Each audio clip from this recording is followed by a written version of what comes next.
I'm Gory B Movie, and we are celebrating week 3 of our 13 weeks of Halloween. And I am so excited because this one is actually my third favorite in the franchise. I love this movie. I know it's not a popular one, but we're going to celebrate it today with 2 other fans of this film. My good buddies. Hi, I'm Lee from Drum Dumps.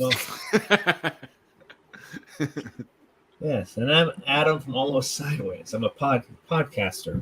I feel like I'm at Alcoholics Anonymous, and I happen to like Rob Zombie's Halloween too. I have a problem. I like Rob Zombie's Halloween too. Yeah. I need help. I love your new gravestone that has your name in the back. Thank you very. Yeah, a friend of mine, Dave Vanderhoff, made that for me, so he's a good guy. God. Yeah. These guys and I, we go way back to when I was on Horror Addicts. Adam is one of the few people who's actually bought one of my horror dongs, and we hung out at Crypticon. Pennywise, yeah. And Leah's one of the first friends I made on YouTube, so this is pretty exciting. We go way back. Yeah, hanging out with some friends I haven't hung out with in a long time.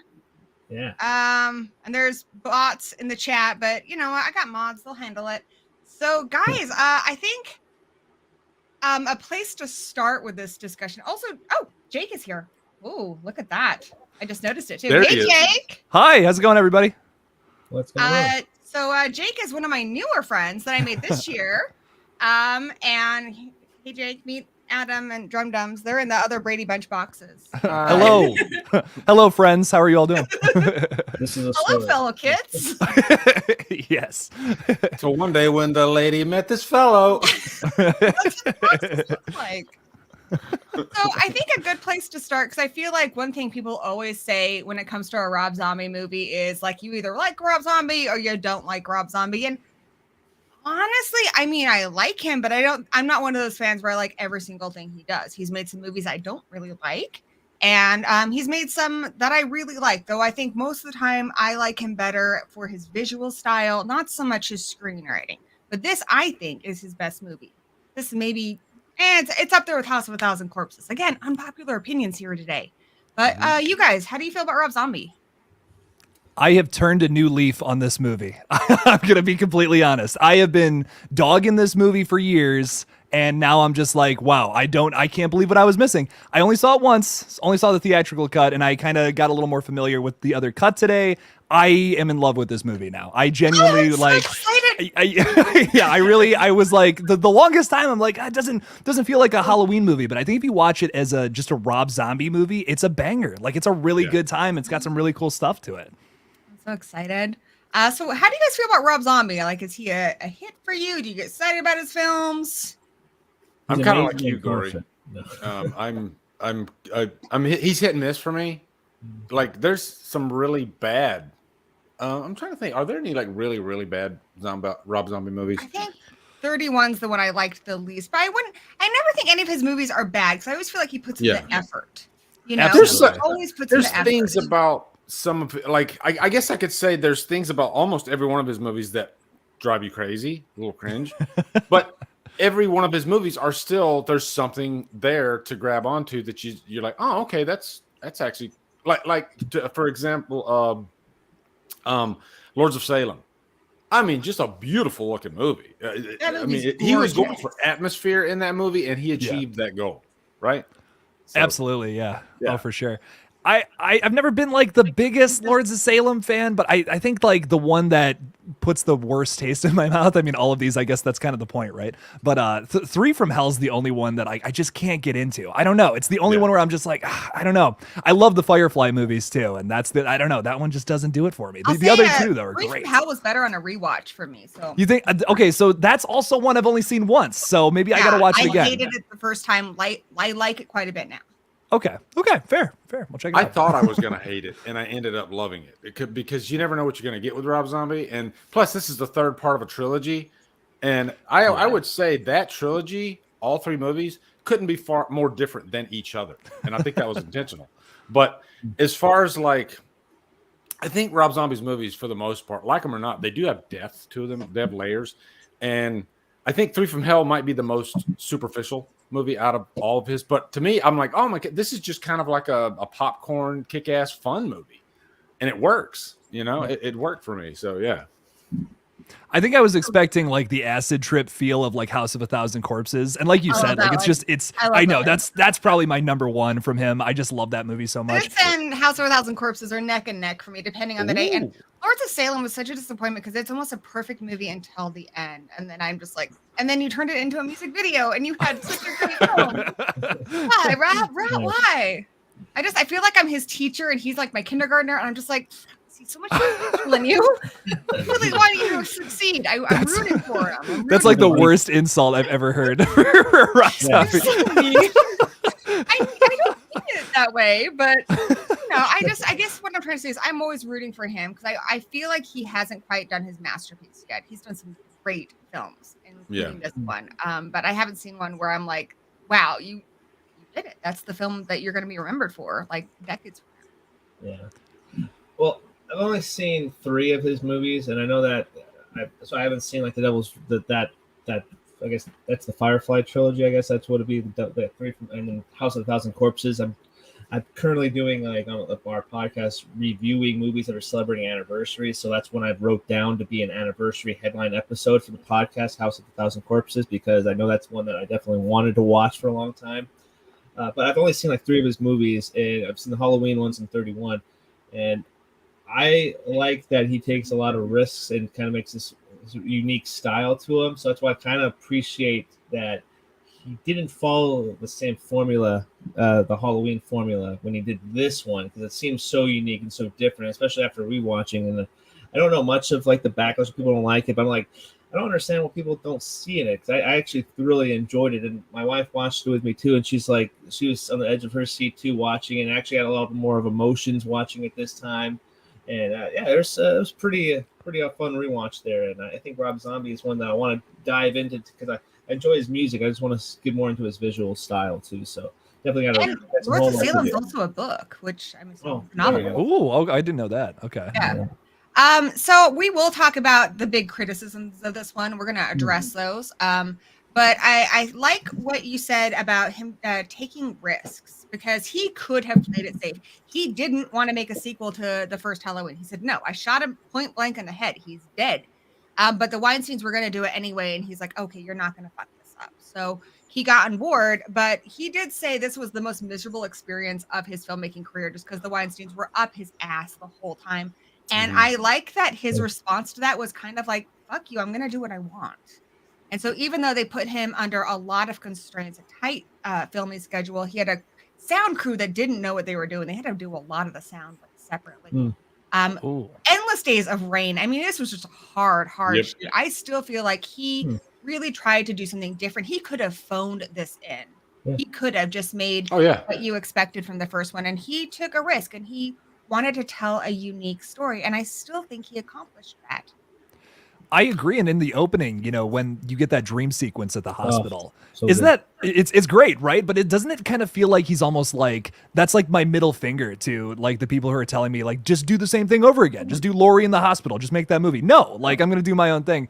I have a whole newfound appreciation for that, so I'm gonna be a little more ecstatic on the stream about it. I'm gonna be honest. I'm rewatching this movie from that angle, just being like just thinking about that from Rob Zombie's perspective, and it's so much more fun if you watch it that way. Like the first time I watched it. It was a little more objectively. Like I was like, how is this going to compare to like Halloween 2? How is this a Halloween movie? And it's like I just can't stress this enough. If you watch that as a Rob Zombie movie, it's a completely different film. I had so much more fun with it this time around.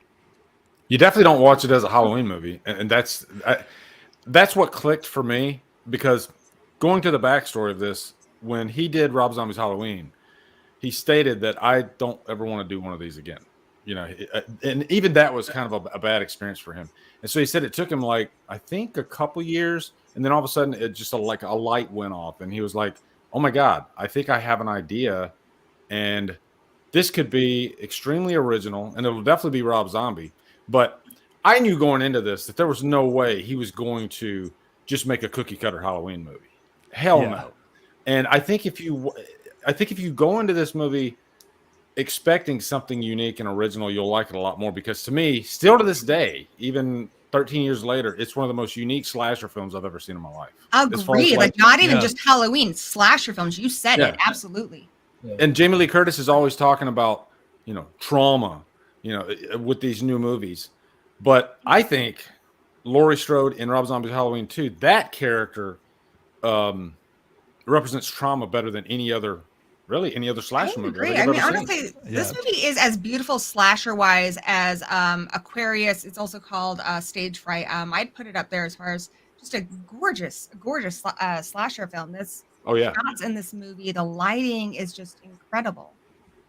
Now, 16 millimeter, man. Ooh, how do you guys? 16 millimeter. It just looks gorgeous. There's a story behind that. He was forced to do regular standard definition for Halloween, and he fucking hated it. And so that's one of the other middle fingers he did with this movie. He's like, I'm going back. I use 16 millimeter on my films. I'm going back to my normal aspect ratio. It's like, if I'm going to do this, I'm doing it my way.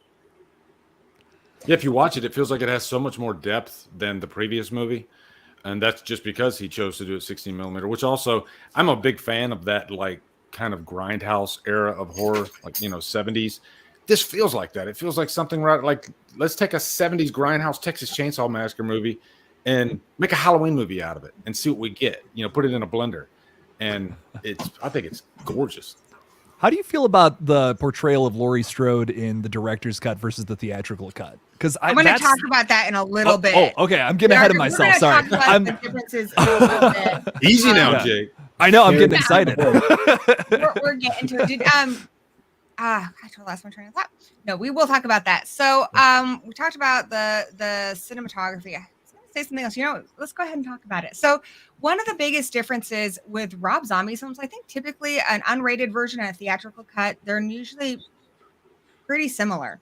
These ones are night and day, and I actually feel very differently about the theatrical cut and the unrated cut for both of them. I prefer the theatrical for Halloween 1, and I prefer the unrated for this one. I feel like if you saw the theatrical cut of this one, you're not getting the movie. So much is cut out of it. The heart of this movie is cut out of it. And Laurie is a completely different character, and it makes a big difference because this is not a Michael Myers movie. If you came to this wanting a Michael Myers movie, you will be disappointed. This is about Laurie Strode, this girl who was victimized horribly and how she is succumbing to psychosis. That's what this movie is about. And so she's not likable. She's not likable at all. She's suffering. But, you know, guys, tell me what you think about it. I think the theatrical cut, I kind of do like how at first she's like kind of likable, and then watching those scenes back to back with the director's cut, it's like, yeah, she definitely has that approach. And I agree with you. Like, I think it's a little more realistic. And actually the director's cut ending, I think I much prefer to the theatrical cuts. But there's something about the main character being likable in the movie that just kind of elevates it for me personally. And I just really, that's something I was looking for desperately in the first Rob Zombie Halloween. And I kind of found it here. And it was like, wow, this is why I think it's the biggest reason why I like this movie way more than the original one, honestly. And that might be that's a hot take. I was just live a couple hours ago and I was talking about it and people were like, really? Like, are you sure? And I'm like, maybe it's the recency bias talking, but I just love also Brad Dourif when he's just like absolutely losing his mind, finding his daughter dead. You know what I mean? Like, it's just like it's right. It's so powerful. You sympathize with him a lot more because he's much more of a likable character. He's not like the most likable character in the world, but you have those little nice moments with him and his daughter and Lori beforehand. And then you really care when Annie dies, you see that happen. That's also really nice. I just didn't feel that in the first Rob Zombie Halloween movie. And it's nice to see that here. It's a nice change of pace, I think, writing wise, but I do agree. I feel like it's more realistic in the director's cut though. So I appreciate both versions. I don't think either one's bad. Well, I think this is one of the few instances where the two different cuts, it depends on my mood. Sometimes I want the theatrical cut, and that's not because I want the shorter version. I do think the theatrical cut offers something a little different than there's like some psychedelic cuts that aren't even in the director's cut. In the theatrical cut, you got an ending that's completely different where, Laurie Strode walks out and she puts Meyer's mask on, which I think is kind of trippy. I love that visual. Yeah. I love that. So I think the best version is kind of a combination of both. Didn't you make your own version?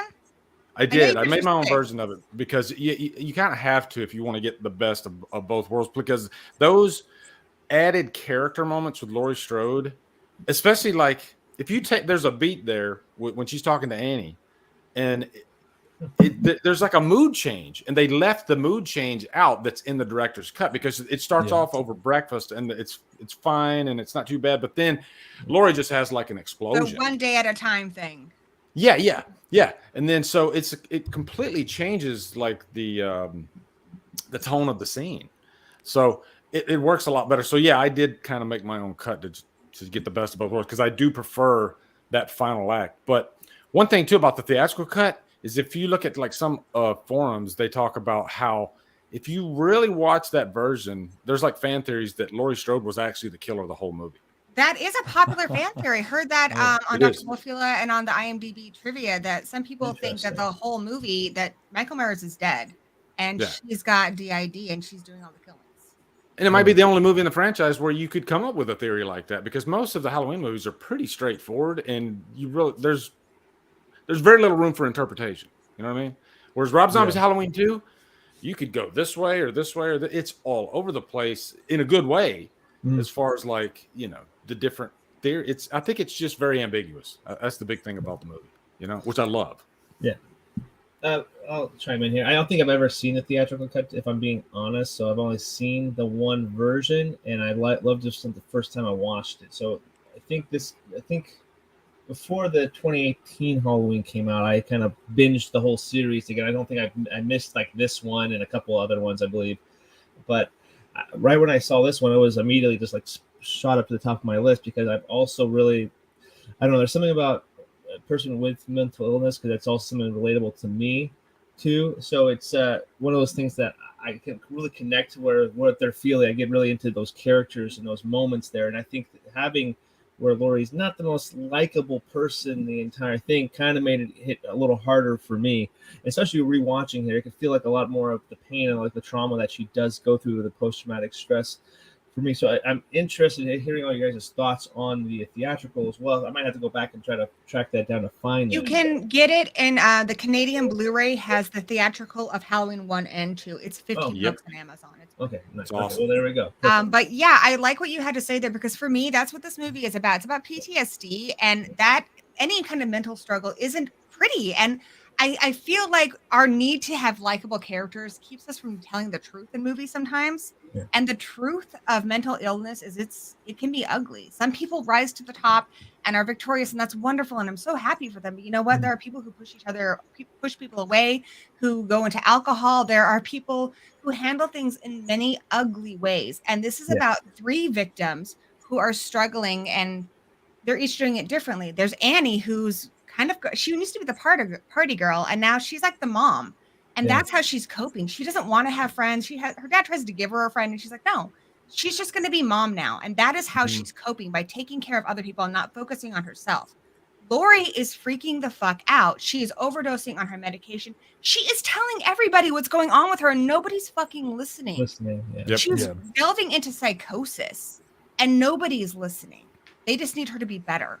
And that's really frustrating for somebody who's in a lot of pain, because you'll get better on your time, not somebody else's time schedule. And then Loomis, a lot of people give Loomis a lot of shit in this movie. And I feel bad because, one, Malcolm McDowell's brilliant, but awesome. He is also suffering. He was a victim. He crushed his head in. And his way of dealing with this is that was fiction. That was a tabloid. Those are characters. And when anyone tries to bring up the reality of it, like, don't you feel culpable for making this book? Don't you feel responsible for Michael Myers? That hits him where he lives, because beneath that shell of him being just really antagonistic is somebody who is really hurting. And he is lashing out, and he's pushing people away. He's going to play the role of this Hollywood douchebag, because that's easier than playing the guy who fucked up with his one patient that was like a son to him. Yes, there we go. Round of applause. Never thought of it that way. Most people look at it like a superficial type thing. They look at Loomis at face value, and they think, oh, he's making him just a complete dickbag. But no, you have to look deeper, because there's a reason why he's acting this way. And if you compare it to the way he acts in the first movie, which is more in tune to the original Loomis, that caused him to be that asshole.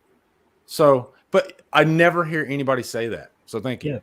He nearly died trying to do the right thing. And I feel like when he sees that Lori's in trouble again, like he's willing to, there's some guilt there to confront those fears, but it's hard.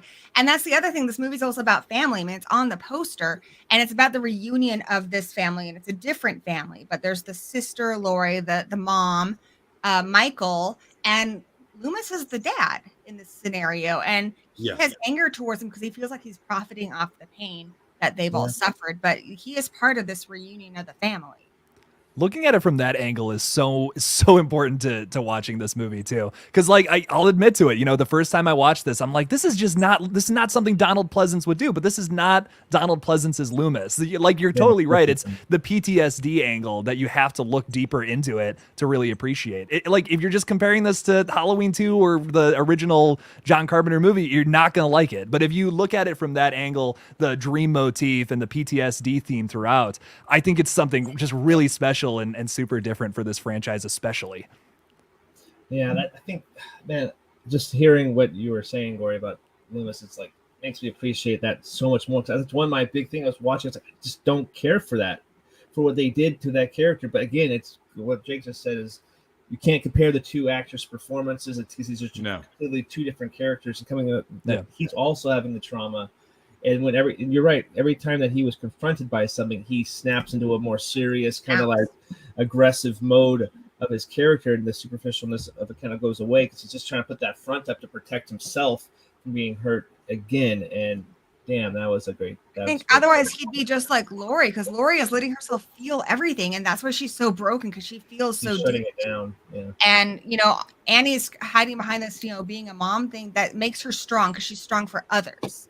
And Loomis is wearing a facade of armor, but that's why I feel so bad for Lori, and that's why I think she is likable, because I feel like we're not always our best selves, and we do horrible things sometimes when we're in pain. And when you watch Lori in this movie, it's like you don't feel like you're alone in your more uglier moments in life. When you're really hurt, you're not your best self. That is true. And every time the subject matter of this kind of stuff comes up, I'm a suicide survivor too. So 10 years ago, actually, now, is that back then I was thinking to myself, compared to this version of me now, that all that work that came from all those years. But back then, I can look back, and I definitely made some choices that I pushed people away, my family and friends. But the cool thing is, the people that actually do care with you are still friends today, and it's all that matters.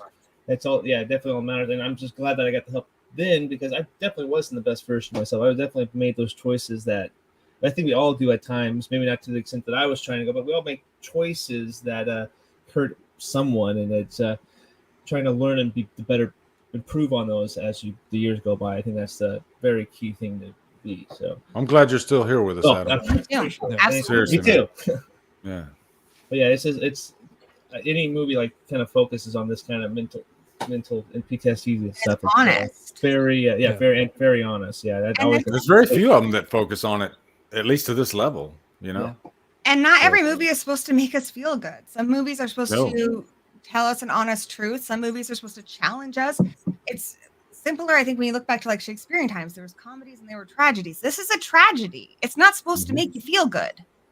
It's supposed to tell you about something about what it means to be human, and it does that very. Wes Craven even talked about this when he made Last House on the Left in '72, and the reaction to that movie was really shocking and really like there were people that tried to burn the reel of the movie. And funny enough, years later, Rob Zombie himself would make a statement, and he would say that art is not safe. And sometimes art shouldn't be safe. Sometimes you have to show the darker side of life. You know, you don't want everything to be, well, I guess like what Netflix is. You know, when you watch Netflix, everything's nice and rosy and sunny, and you know the couple gets together at the end of the movie, and it's great. You know? Numbers.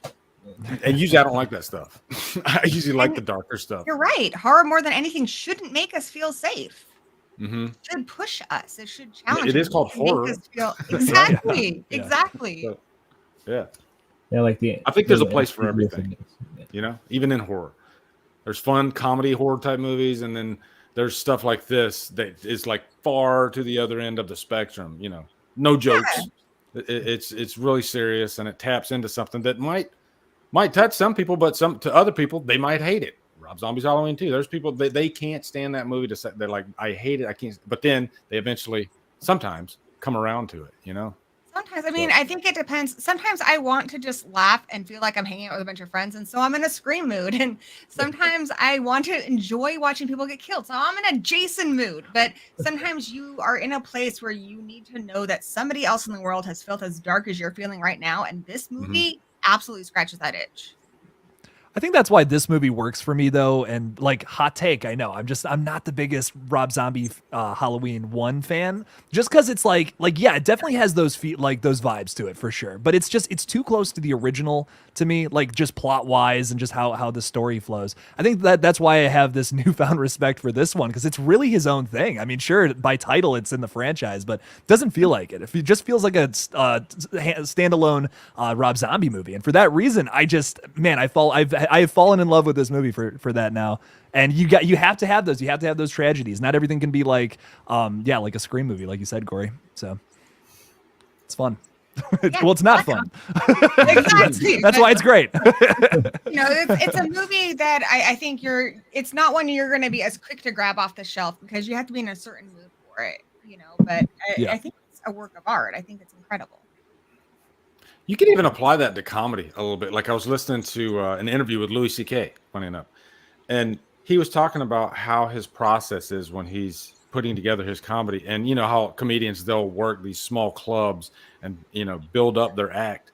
And he said usually the joke, the bit that makes the crowd groan and they get highly offended and they're like, ugh, I don't like that. He says, okay, that's the one. That's what I want to focus on, and I want to work on it, and I want to build it, and I want to make them laugh at it somehow. So take something that's so dark and sinister, and there's no way anybody could ever, you don't touch that. It's like sacred ground, but somehow you turn it into something that's relatable, and that takes a lot of talent, takes a lot of skill, and that's kind of what I think Rob Zombie kind of achieved with this, by touching things like mental illness that most people they shy away from, or they used to. I think these days mental illness is a little bit more upfront, and people like to talk about it, which is great. But there's a point in time when people in that way, though. It was. Yeah. Because you look back at 2009 or that 2000 era, I can't really picture. Like, I've seen a lot of movies, but I can't really picture something that really focuses really heavily. I'm sure there is some. So, but looking now, you could probably name up 5 or 10 just sitting here if you think about it from recent memory. But back then, I don't think that's really in the forefront there. So, and we talked a lot these days about elevated horror, which I don't like the term of it because saying something's elevated is implying that things beneath it are less than, and I disagree. I like Uninvited, the movie where the cat pukes up a smaller cat that kills people, just as much as I love this movie. They're both works of art in their own way. But I will say it's thematic horror, and I think that's been around for a very long time. This movie is proof of that. This movie is delving deep into things that are more than just a slasher movie. Isn't it? Oh, I'm so sorry. I No, got you're a little fine. quiet there. I didn't mean to cut you off. That's why I was trying to say something. No, you're all good.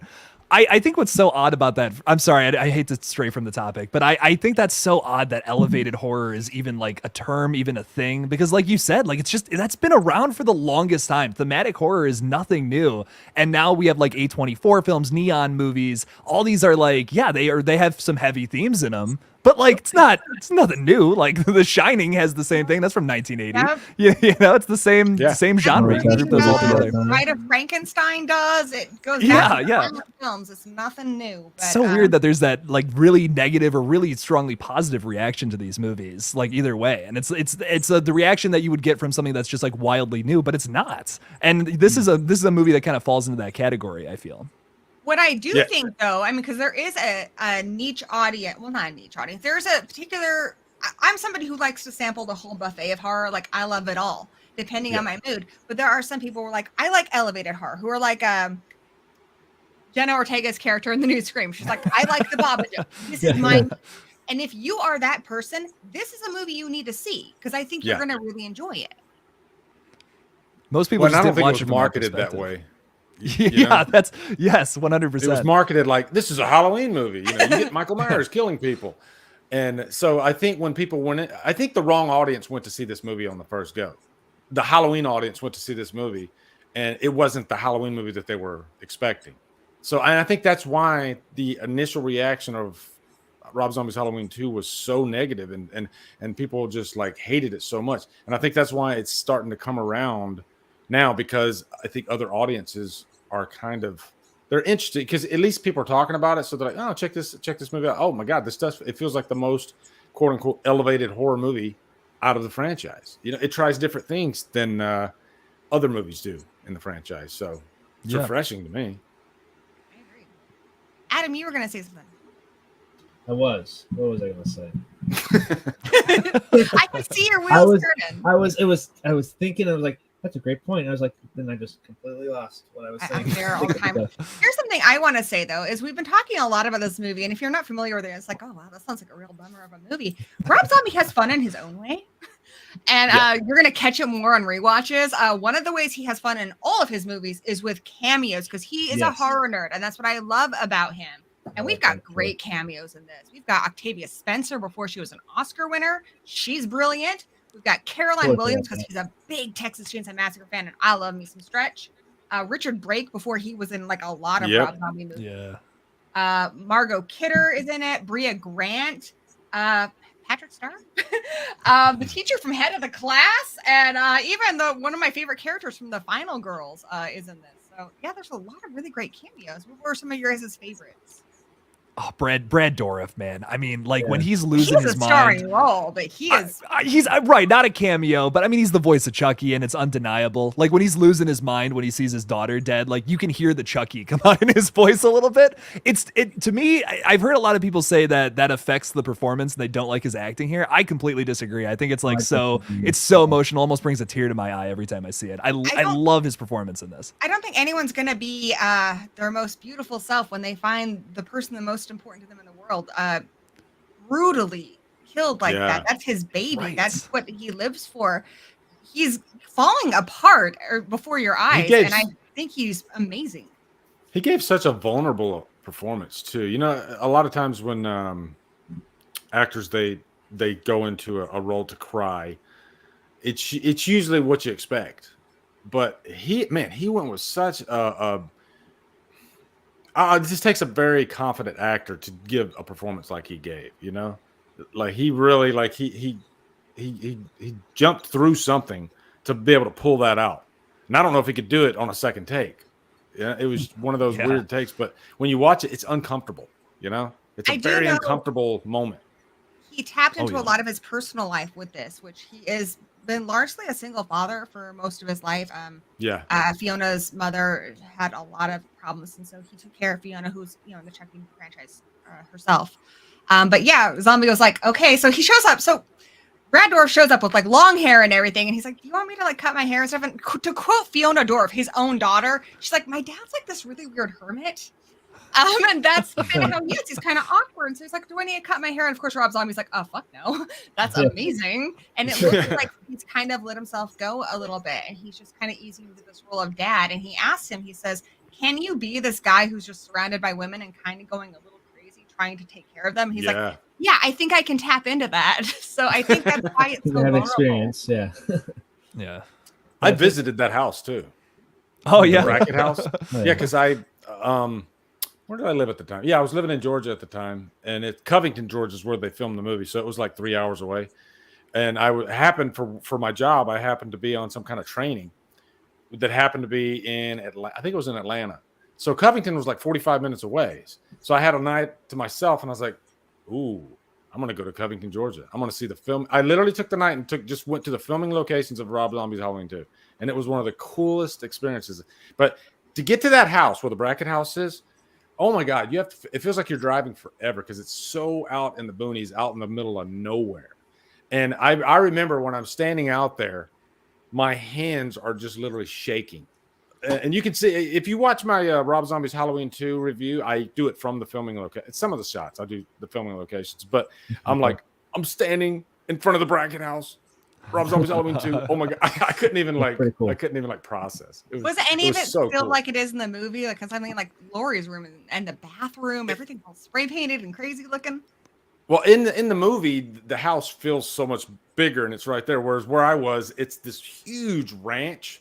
So from where I'm standing, the house looks like it's this small. Because the owners won't let anybody come onto the ranch. But that, and then I will tell you the hospital scene at the beginning. I stood right in that parking lot where they shot that. It's actually the back of a high school. It's not even a hospital.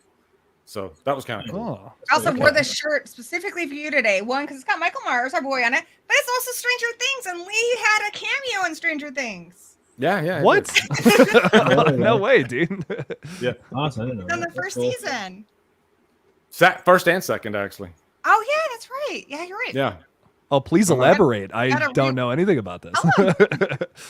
Okay. Well, I was in the first episode 3, and I'm the guy pushing the buttons on the VCR when Hopper is standing right behind me, and they're looking for Will, and so I'm pushing the buttons on the VCR. But then the second season, I'm in the very last episode after the big showdown between 11 and whatever, and I'm the guy that buttons up. Sorry, I chain up the double doors, and I walk.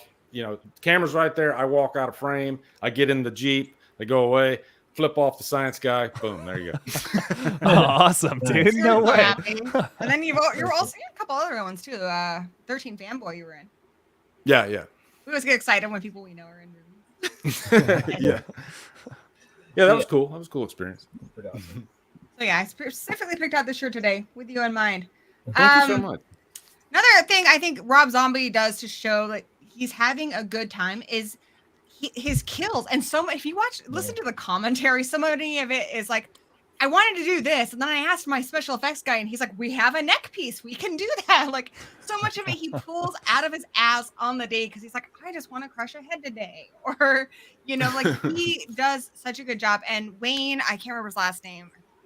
I don't want to say the wrong name, but the guy who did the special effects makeup in this was incredible. Like from the surgery scene to the head crush, it's amazing. You guys have like it's a graphic. killer or anything in this. The up close on the stitches, I don't know why. That to me is just the hardest thing to watch in this whole movie. That is like, I cannot, dude. I had to get stitches in my foot one time, and I couldn't even, I had to look away. I was like, that was worse than any horror movie I've ever seen in my life. Not the pain, the look, actually seeing it happen. So that to me was just an immediate, oh my God, I love that about this film. It's great stuff. I love the head stomp. The go head ahead, stomp's Adam. great too. It's the revised curve stomp. Yeah, that's great. I think the crazy thing too, whenever you have these horror movies too with the awesome kills, you have to have a great sound effects guy too, because a lot of that brings into it play with it. I think a lot of those effects, sounds bring those kills heighten to them a lot. But I like the Richard Bright kill at the beginning, or not Richard Brake, sorry.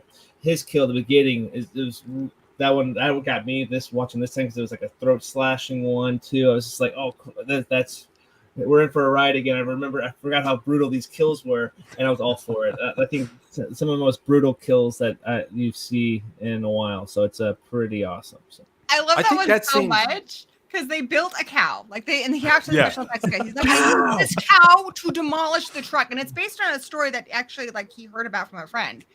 So a lot of people are like, it's unrealistic. He's like, it's a real thing. Yeah. But no, he's like, I need the cow to destroy the truck. And the cow just bounces off. But all 3 times they did. And so if you watch the movie, that cow goes flying. And I crack up every single time. Anytime somebody yells cow, my immediate response goes to Twister. But I think it's great to... when cows get involved in anything, I think it's a fan of cows, I see. Yes, it's a great random thing to yell and random thing to take them out. And that's what he said. His friend said they had 2 seconds because their headlights were off and they turned them on, and he's like, cow! And so that's in the movie. It had to be in there. Well, Richard Brake's reaction in that scene always leaves me how did they come to that conclusion that he would just say fuck over and over and over again? Is that what would happen? I don't know. I guess maybe your brain, when you're about to die, it just latches on to a certain phrase and you just keep saying, I don't know. Yeah. But it's a very strange scene. I met that guy at Crypticon, actually. I did too. Yeah. Oh, nice. But then you got Myers coming over to him with the shard of glass, and he cuts his head off with a shard of glass. Yeah, I'm like, I've never seen Myers like this. It's brutal. It's so brutal. Oh, he was recommended for the movie by Sid Haig. So wow. Welcomed into the zombie family. And then the guy who's the bouncer, he's going to be Herman Munster in the next movie, and he's also the comedian at the club. I'm drawing a blank on his name. He just liked him because he was the caveman in those Geico commercials. And so he was supposed to just be the comedian, and then Bill Moseley was going to be the bouncer at the club. And Bill Moseley was there for one day, and he was so fed up with the Weinsteins that he walked out. And then Rob Zombie was like, I don't know what to do. And since that guy was in so much heavy makeup being the comedian, then he did that part as well. Oh, okay. Interesting. That's pretty interesting. I didn't even know that. Daniel Phillips. Thank you, Maverick. Yeah, Jeff Daniel Phillips is great too. The guy that plays Frankenstein, the owner, I guess that gets. We're rewatching Lost, and that guy also has a pretty minor role in Lost too. We're like, that's the guy from Lost. It's so weird to see him as this character now, but he's going to be Grandpa Munster. So here's something fun. I got watching the commentary that I never got on my own. But you know the whole dream sequence where it's one of the giveaways that it's a dream. But especially when you rewatch it, you're like, oh, okay, that makes sense. The gentleman who is the security guard tries to help her, and his name's Buddy. And if you watch it again, that's the name of her teddy bear. He was protecting her. Oh, no way! What? Oh, that's awesome. And now I like it when I rewatch it. I actually love that donut scene. Ever. Because it's pouring down rain, and he's got this donut in his coffee. He's not eating that donut. So unfortunate. He's not fucking around. Jeff Daniel Phillips. Is it just me, or is there something about that guy? If he got the right role, the guy could be huge because he just has this weird look about him. I don't know. It's hard to maybe the Jim Carrey factor. I don't know. Lords of Salem. Really liked him. He's just very charismatic for me anyway. Anytime I see Jeff Daniel Phillips in anything, I'm like, I want to hang out with that guy. He seems like the coolest guy ever. His character seems like that too, kind of in this movie, which is nice. You don't see that a lot in Rob Zombie. Can you loan me some bones? But he gets choke slammed by Mike Myers in the parking lot. And then his face is just like spaghetti afterwards. It's just man, he just you can't look at that and be like, Rob Zombie is having a good time, and Wayne Tom's make it right. They're having a good time. So now I kind of want to talk about some of the popular complaints. So I've addressed one of them, which a lot of people we all addressed one of them. One of them is that the characters are online, and I think we've kind of given our thoughts on that. A lot of people don't like Hobo Myers. Thoughts on Hobo Myers? It's I'm gonna sound definitely like go ahead, Adam. I'm sorry. I'm gonna sit back for this. Yeah. So I'm flapping this my is- gums too much. Yeah, shush for a second. The Hobo Myers, yeah, it's definitely different because if you're had no idea what Halloween 2 is, or you're just watching this on an extremely edited TV version or whatever, and you're like, oh, what's this weird guy walking around killing people? You would never guess this is a Halloween movie, or that was Mike Myers. I feel like, unless you hear him say his name, of course, but I it's this weird kind of. I don't know. I think eventually, after 2 years, his mask is meant to break down at some point. But it's definitely a great take. It gets kind of like a big Grizzly Adams type of feel to it. That he's Jeff Daniel Phillips isn't a small guy by any means, but he looks Tyler small Mane? compared to Mike Myers. What was that? Tyler Mane. Tyler. He's Michael Myers. Tyler Mane made He's him the look big so end. much. Jeff Daniel Phillips looks so much smaller than Yeah. Tyler Mane. Yeah.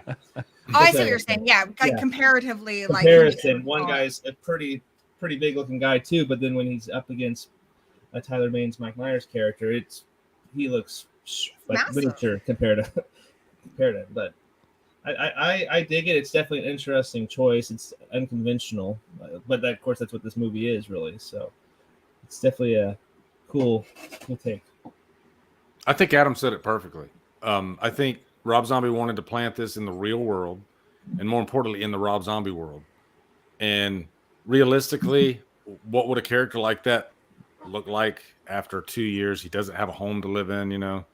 By that point, by the time he turned into Hobo Myers, I was so engulfed in the story, and to me, I was like, this isn't Halloween. This is something different. Yeah. So I was there with it, and I kind of like how like half of his mask is like ripped off, you know. It definitely felt Rob Zombie, but I don't know. I kind of dug it. I didn't hate it. I'm going to sound like such a broken record, but like, once again, if you're watching this as a Halloween movie, you're not going to enjoy it. I totally agree with you, Lee. I love that his face gets, like, the mask gets ripped off, because this isn't your mysterious force of nature, evil Michael Myers from the John Carpenter movie. The point is you get to see his face. Like, I feel like that's done purposefully, because he's not trying to, like, he's not the shape of evil anymore. He's like just a more realistic version of this actual character who's just completely mentally insane. And I actually love it. I think it works really well. If they didn't do it, I'd actually probably like the film less. So I think in this scenario specifically, it works. If they do it in Halloween Ends, I don't think it'll work. But here it works. Yeah. Honestly, Evil has to a face. me, Yeah, what Michael right. Myers is in this is less the John Carpenter creation. And I think if you want that creation, you're going to be so disappointed. To me, he's Frankenstein's monster. He's this big, hurly thing. And he's dangerous, horribly dangerous, but there is a core that is really in pain.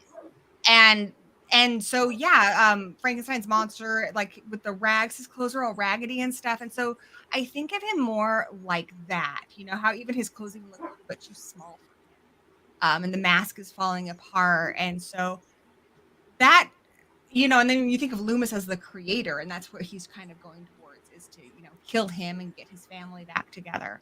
So, yeah, I mean, I think if you're stuck on the shape thing, we've already moved so far past that. Right. This is not that movie. Yeah. I Absolutely. almost wished Rob Zombie knew, like, even before he did the first Halloween. I almost wish that he knew what Halloween 2 was going to be, because he didn't figure that out until after he did Halloween.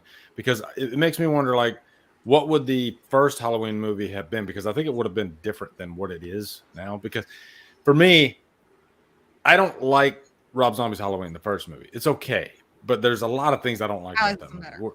Whereas this one, to me, is like, in my mind, almost perfection.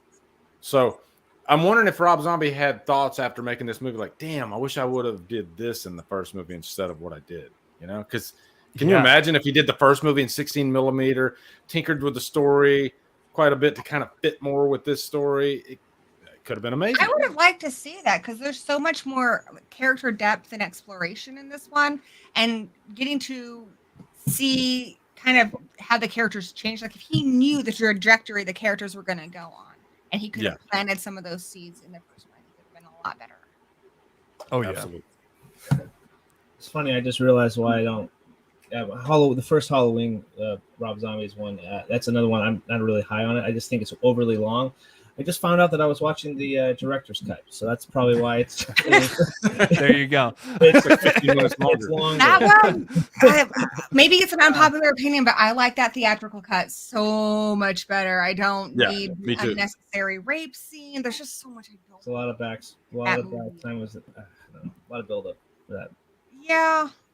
I wonder how passionate he was about that rape scene, because it just feels so out there, you know, like it just doesn't belong. I'm rewatching these movies and watching them with the commentary, which a lot of these is like, okay, you know, a lot of the stuff I know, but I'm hoping he's got some stuff to kind of explain why he went that route to me a little bit better. That's one thing I'm like, why is that in your movie? It has nothing to do with the movie. Shock value. It doesn't even make sense that why would you do anything like that in the room of a notorious serial killer? Mm-hmm. No, very uncomfortable scene. Very uncomfortable.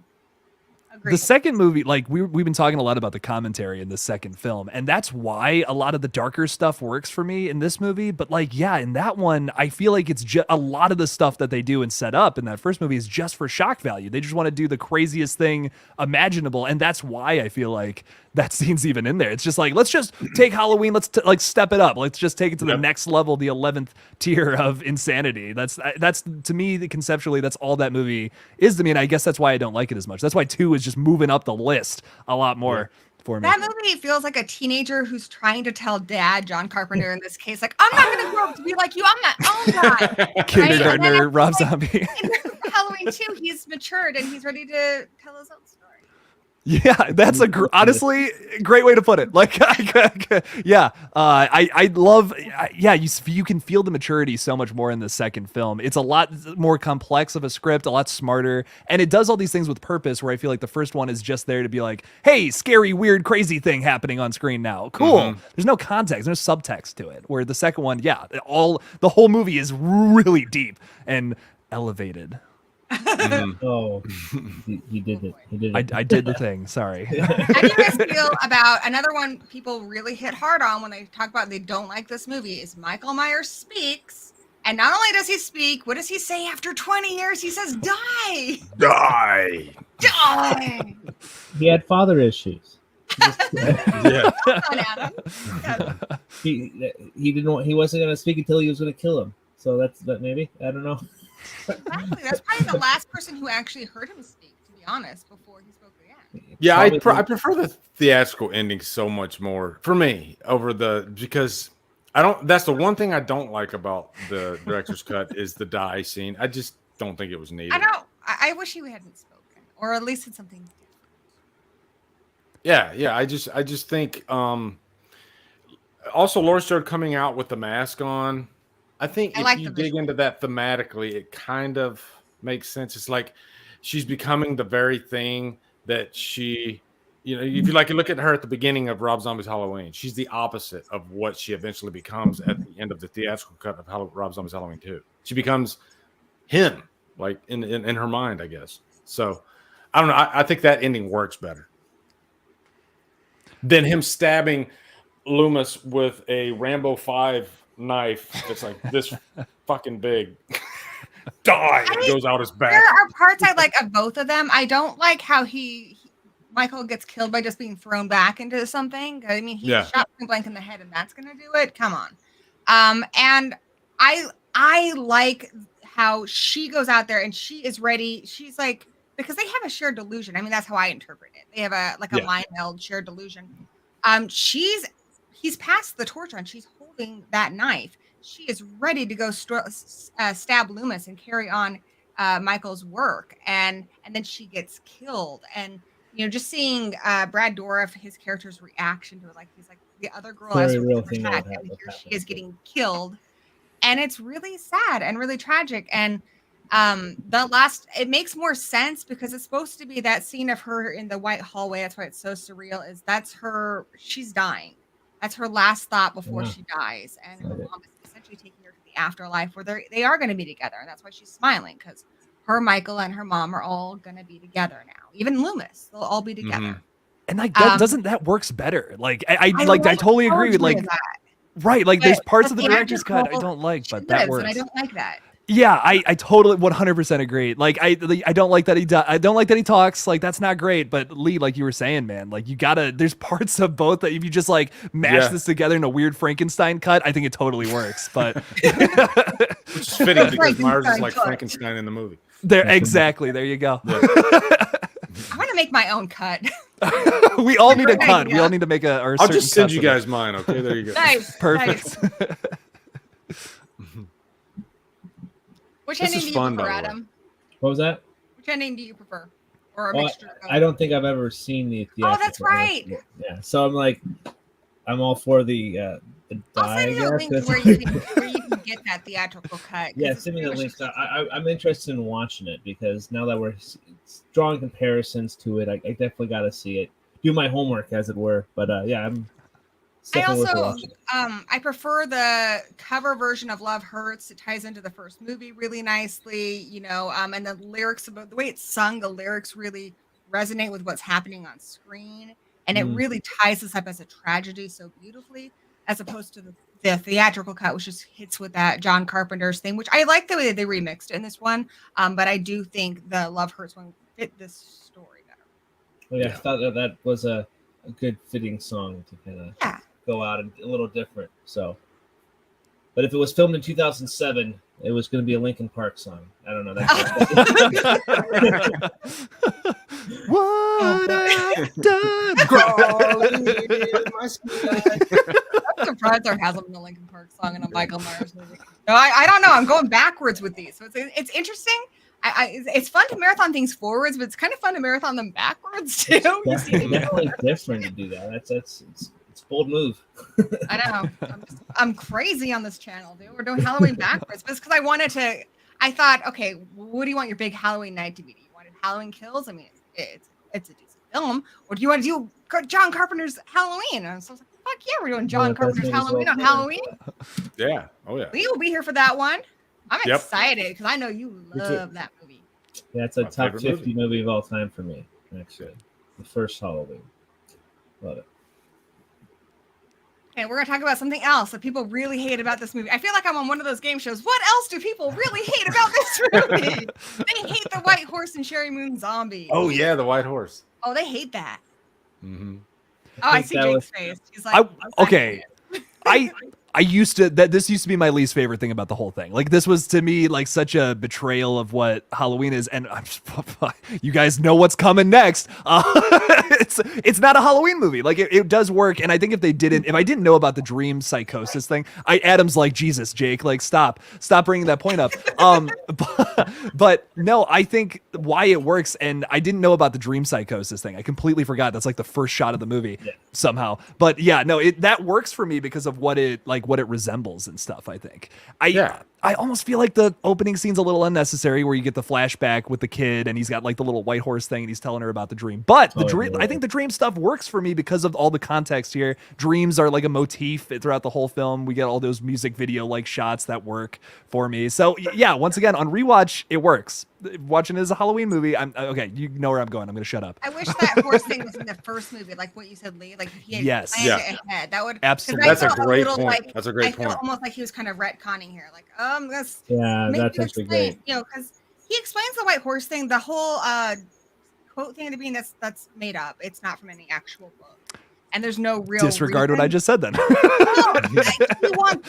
Essentially what he wanted is he wanted the audience to understand that the white horse is important to Michael because it reminds him of like pretty much one of his last happy memories with his mom. And so to him, that's being with mom. It was a gift from mom that represents family. And from an artistic standpoint, Rob Zombie was driving to set, and it was a foggy morning, and he saw a white horse, and it looked super creepy and surreal. And he's like, I need that in a movie. Of course, Sherry Moon was not excited about it. She was really nervous, but she eventually, she got over it. Like, he puts her through so much stuff. Like, when she has to walk through that grass, she was a little afraid of there being snakes and rats. And he's like, you're just going to do it, though, because you love me. So just do it. I think the White House is like the bar of like the bar of whether you're going to like the movie or not. Because if you're not buy into the ride that movie is, I think the White Horse represents kind of what the whole thing's about. And a lot of people that really hate this movie, the first thing they latch on to about that, what they hate about it, is the White Horse. They make jokes about it. Yeah. For me, I always thought that's part of the story. I mean, Laurie Strode, she's sitting there in, Margot Kidder, the therapist office, and right on her wall, there's a white horse. And she's like, what do you see when you look up there? And, and earlier you saw the white horse. So Laurie Strode tells her, I see a white horse, so it fits in with the. Do you guys see a white horse point too? of the movie.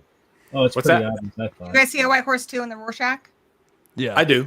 I don't. I see a monster with like 4 hands going wicked, wicked, wicked. That's what a horse looks like.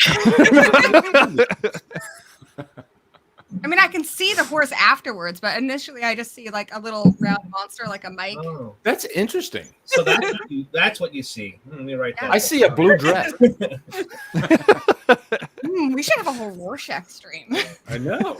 I thought everybody would have saw the white horse. Yeah, I thought it was a pretty obvious Rorschach, but I guess not. I guess you're the weird one. I don't know. I am the weird one.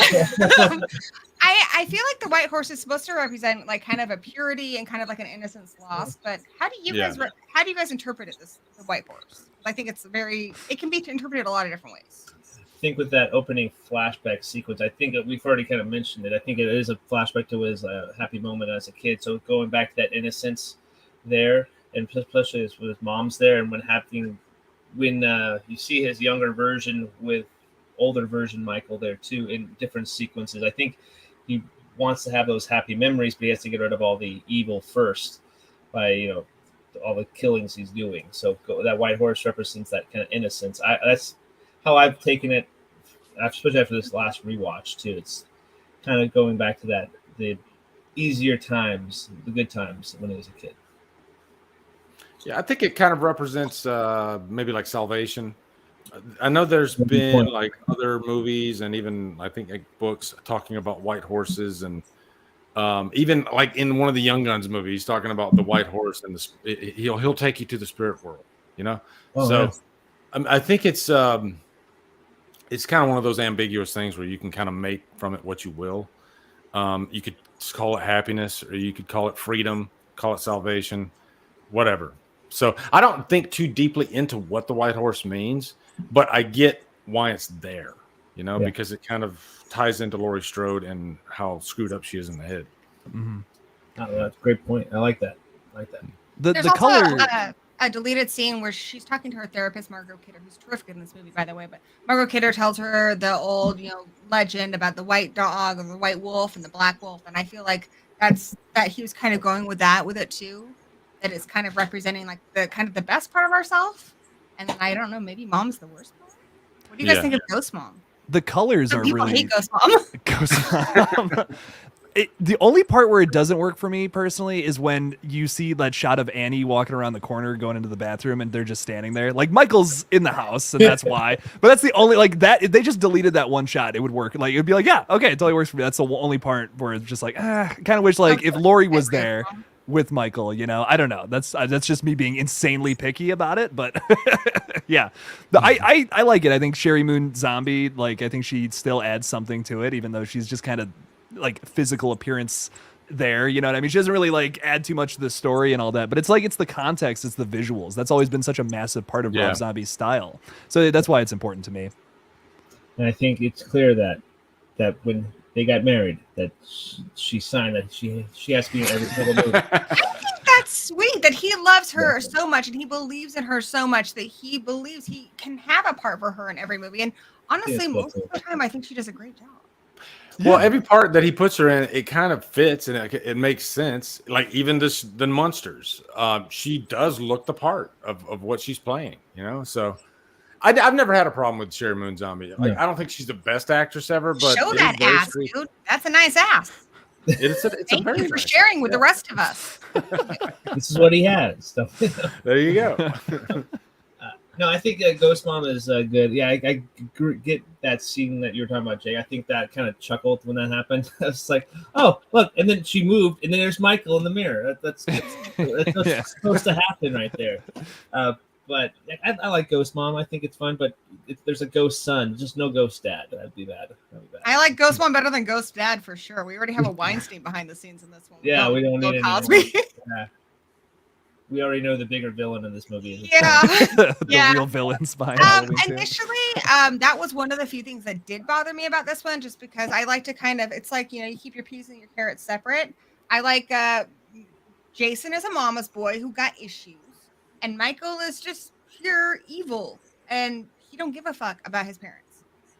And for me initially, I was like, okay, you're mixing my Jason with my Michael. But then I thought about it more and more. It's a completely different thing, because Mrs. Voorhees, she kind of like is in Jason's head telling him to get revenge. Yeah. Whereas in this one, she's the mom, which isn't his mom. It's him. It's the mom is him. The little Michael's him. It's all him. It's all in his head. But she's eventually basically telling him that the more blood he spills, the closer he'll get to bringing his family together. So it's kind of wholesome. That right there is why the director's cut ending works for me, though. Like what you just said, because that, like, she dies and guess what? They're all together. Is it a tragedy? Yeah. It's like, even little Michael's laying down there too. Exactly. Yeah. So that it works for me, but you did just kind of outline exactly why, like, these two characters are really similar, Jason and Michael. And it's real when you start to deviate and you start to do more experimental stuff, it's really hard not to make them the same character like that. So there is that. I see the comparison there, and I can see a criticism there as well. It's like, oh, well, you just turned him into Jason, but they're super similar characters. They're like, it's not exactly the same. Obviously, they kill in a very similar way, and they both, in this one at least, have like really close. They're really, they're mama's boys. They're really close to their moms. So I see it like how that can be a problem if someone has a criticism with this one. That's something I'd still be like, okay, I get it. But I think it works here for me. It works. Once again, this is a very specific movie. If something like this was tried outside of it, and like in the David Gordon Green movies, it wouldn't work. It would not work. It works here though. It's based on the atmospheric tones of the film that's at hand, and we come to find out it's a family drama. He's just trying to get his family back together. That's what it is. I mean, it shares more in common with Parent Trap than any of the other Halloween. When you get right down to it. When you get down to the core, it's a Parent Trap. It's wholesome. Wholesome as fuck. It's good for family night. It is. It Families is for forever. family night. My daughter, she really she's 8, but she knows when we have a movie maybe she can't watch, and she knows that I saw the Halloween box set come into the bedroom, so she's like, I had the same one. She's like, Michael Bad Myers? Is he are we watching a Halloween movie? Because she wants to watch it. She's like, Michael Bad Myers? I'm like, you can't watch this one right now. This one is a little out there right now with something killed. Michael Bad Myers? That's what she calls him, Michael Bad Myers. She gave him a better middle name than his parents did. Michael Audrey Myers. I think a lot of kids like Halloween and even Friday the 13th, There is this precious TikTok of this little boy who I guess is like in love with like Michael Myers, and they like have a friend like come up and like give him his knife for his birthday. Perfect. Michael Myers can be wholesome. This coworker of mine, his daughter, she's 12 years old, and when 2018 came out, she saw that in the theater. That was the first Halloween movie she had ever seen, and it was her favorite movie of the year. She was like obsessed with it, and she hadn't seen any of the other Halloween movies. She just loves Michael Myers. There you go. That's just wonderful. You can inspire that even with these new movies. That's so important to keeping horror alive and well. And we're just love, like, once again, I'm sorry, I'm getting off topic, but I just love this little era we're in of horror. It's like it's booming on all cylinders, like on new movies, on continuations. It's just great. Can you imagine if Nightmare and Friday were like, firing on all cylinders right now, and we were getting sequels to those movies too, and they they were successful? It would be like the 80s all over again. Yes, 100%. My head might explode if that happens. Like I might. Mine would too. I hope so. Jake, you missed the 80s. I know, man. I know. You deserve the 80s. Thank you. I appreciate it. You're the first person to say it. I at least get to experience it now, though. At least like that, all of that wasn't erased. I still get to watch the movies. I still get to check all that. So it's, I didn't get to live through all the hype and excitement for it, but I was a teenager in the 80s, so I got to see all those movies. I saw Dream Warriors in the theater. Dude, that must have been insane. It was awesome. It was the scene where like you got Phallic Freddy. and he sees Nancy for the first time, and he goes, "You." I remember the entire crowd just went ape shit. Everybody was just like, "Yeah, there's my guy." It was just like so awesome. So I will say, what Jake will be jealous of, I did see, because I was a teenager in the '90s. I did see Scream when that opened. Yeah. That makes me so sad. I wish I'm finally going to be able to see Scream 2 now in the theaters with that being re-released. I got to see Scream 1 last year, which was cool, but now 2 is being released. Hopefully, I never got to see 3 or 4 though either, and I was alive for both of those. So, yeah, 4 came out in 2011 too. I still wasn't able, like, I didn't see it, which was unfortunate. I went to see it like opening night, and I was one of 5 people in the theater. So sad. The marketing for 4 was terrible. There wasn't a lot of people who saw that one. But it was fun. But we are revitalizing the 90s because we have some decent Halloween films in the 90s, and we have Scream being revitalized with more movies coming out. So we're almost to the 80s, folks. We're almost there. Did any of you guys see Rob Zombie's Halloween 2 in the theater? No, I wish I had. I was actually I just moved with my son, and I started college. So it was a period of time where I was lacking people to watch because I was a single mom.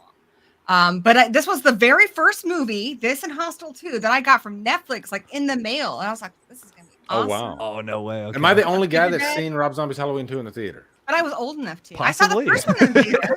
I saw Rob Zombie's Halloween 1 in the theater. Well, I saw it because it came out in August, and I was in Japan at the time. I was in the military, so I didn't get to see it. But luckily, I ended up coming back to the States on Halloween. Funny enough, and they ended up showing Rob Zombie's Halloween 2 for 2 nights, October 30th and October 31st. So I got to catch it, and it was funny because it was me, my wife, and my niece, and we were the only ones in the theater watching this movie. I was going to ask you what the audience reaction was, but I think we know. Well, I can tell you what my wife and my niece's reaction were. They were just like, "What the hell am I watching?" Who's this? Rob Zombie's Halloween 2 is one of those movies that might be uncomfortable with the wrong. Watching that with your family, yeah, with your family. It was quite, it was an experience for sure. Luckily, my wife fell asleep like 20 minutes in. She was exhausted, jet lagged, but I was just like, "Damn, this is amazing." So you liked it the first time you saw it, though? I'm just curious. I walked out of that theater just like, wow, that was unlike anything I've ever seen, and I loved it. I did. Oh, okay. I was glad I saw it alone because I didn't know. I mean, it was new. I didn't really know about the hate for it, and so I just got to enjoy it and appreciate it on my own. But I feel like a lot of people come into this like already like ready to hate it just because it has. Well, I'm one of those weird Halloween fans. Like, when I walked out of H2O, I was just kind of like, I don't know. The ending was cool, but I didn't like I hated the score. I hated the way Myers looked. Laurie Strode was decent. I liked Laurie Strode in the movie, but there was just a lot of things about H2O that I did not like. And then Resurrection comes out. I freaking hated that. But I tend to like 4, 5, and 6. All 3 of them I enjoyed when I saw them in the theater. So I guess I kind of like those offbeat Halloween movies that maybe, like, say, Halloween 6. A lot of people don't like Halloween 6, you know? Whereas when I walked out of Halloween 6, I was just like, oh, my God. It was amazing for me, you know? It's just that was fun weird for me like because that was the first one where I was old enough to rent it from Blockbuster by myself. Yeah. Like, that was my Halloween movie, you know? Like, I got it myself. Yeah, the VHS says like the scariest Halloween movie or something like that on Halloween 6. Yeah, I brought that home to my mom. I'm like, look what I got from Blockbuster. She made me watch I got the whole one collection on VHS up to 8. Oh, nice. Oh, nice. I saw H2O, and I remember my buddy and we loved it so much. When she cut off his head, we like actually like stood up and cheered. The crowd was so into it. It was so. Oh yeah, the crowd loved it. I didn't. He was that guy. He's like, "Oh, this is not my Mike Myers. Can't kill the boogeyman." Not my Michael Myers. Jake and I think you're on that one. We're gonna talk about H2O. Ooh, I am. Did you say me? Yeah, I'll 100%. I'll be on the H2O. I might be. I just don't know. But H2O is so good. I'll write it down. I'm there for that. I'd love to talk about H2O. Yeah, I know. I think Maverick might be. I don't know. I don't know. I'm gonna check my schedule before I say anything else. Yeah. So, first reaction to Halloween 2, and how'd you see it, Adam? First reaction was actually binge watching this franchise leading up to 2018's Halloween.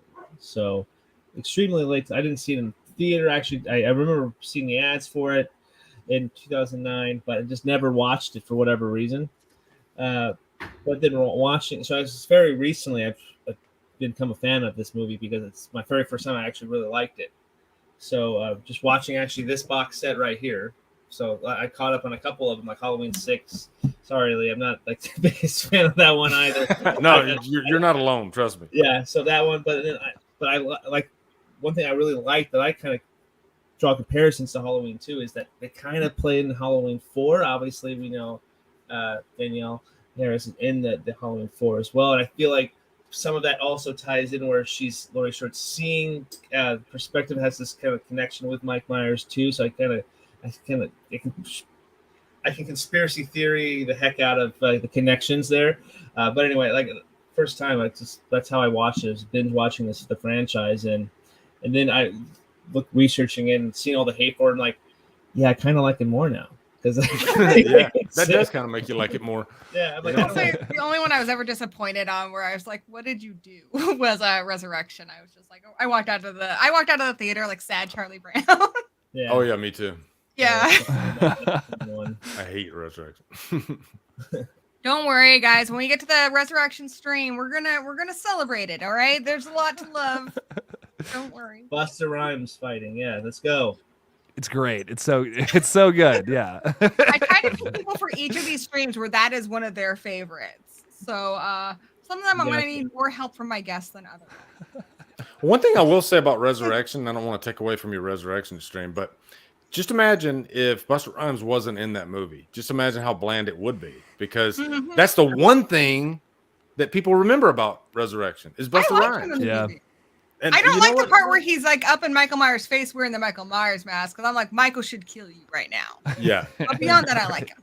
Well, it is definitely the one film that's kind of the sign of the times. Reality TV was like super big around that time too. So anyway, that's all I'll say. So you guys are all fans of the movie, and I'm really glad, because Jake was initially like, I don't know.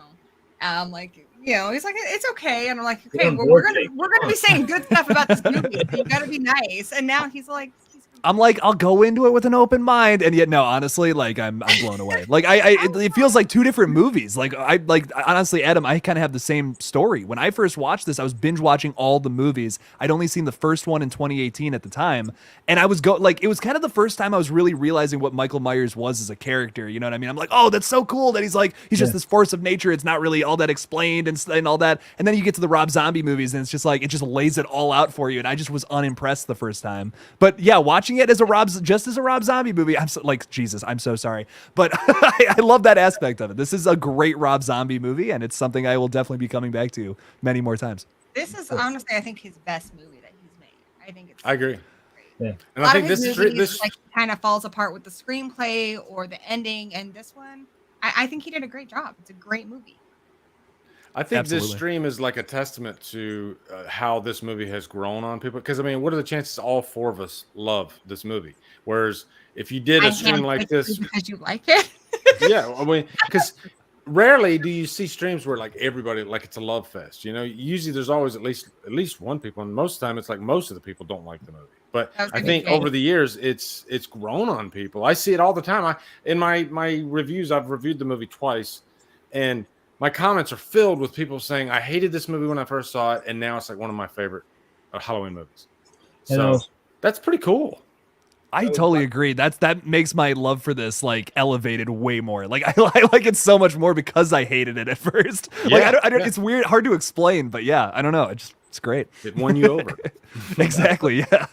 I was looking at the comments, and when we first started, there was a lot of like kind of like people said, I don't like this one. This should have fun with this conversation. And then, but you can see people actually kind of chiming in there with some kind of thoughts on there too, which is cool. So it still has its people that don't care for it, which every film should and should not, should have some people that not like it. Because if there's always the personal opinion is very important. So yeah, it's kind of cool. The biggest complaint is that it's just not like the other movies. But then, I mean, I don't think even that is really valid in itself, because 6 wasn't like the other ones. 3 is absolutely not like the other ones, and that one's getting kind of a renaissance right now. Which is Yeah. awesome. Oh yeah. Celebrating its anniversary this year. This franchise has shown that it goes in lots of different directions, and I think that Rob Zombie's Halloween 2 deserves to be a part of that, just like Season of the Witch. You know, how we accept that that's really different, and we accept that 6 is really different. Well, I do. I like 6,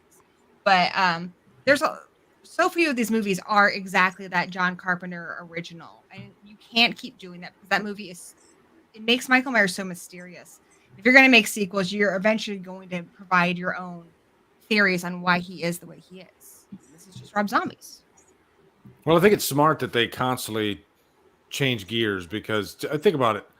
How many franchises that have 5 or more movies, if they go down the exact same path, they kind of stay the same in quality all the way? Very few. Most of the time, it dips down, and it dips down like Leprechaun bad. You know, they could Mike Myers in space. Just So I'm glad I want that to they see constantly Michael change gears. Myers on a boat. Ever since I've seen the Michael Myers in Jake's background. Do you like the hat that he's I got love on? Captain Michael. I love Captain Michael. It's amazing. But I feel like John Carpenter's original vision for this series, that it was going to be a different scary thing that happened on Halloween night every year. It was never going to be the same. And he really, pushed back against them telling another Michael Myers story for part 2. He didn't want to do it. And that's ultimately why he kind of, pieced out, because he just didn't want to keep telling the same story. And I feel like in a strange way, this franchise has fulfilled what he wanted, because so many of these movies are so different. And so, yes, it's still a Michael Myers story, but you're getting such a different Michael Myers story. Mhm. You have so many different avenues of exploring this character and exploring what evil is. And I think this movie absolutely has a place in that. Oh, for sure. Yeah. Absolutely. Where does it fall in what your guys' Halloween ranking? That was my next question. You were so good at it. I knew it. I knew it. That's I think it's have in it my top 5. firmly as number 3.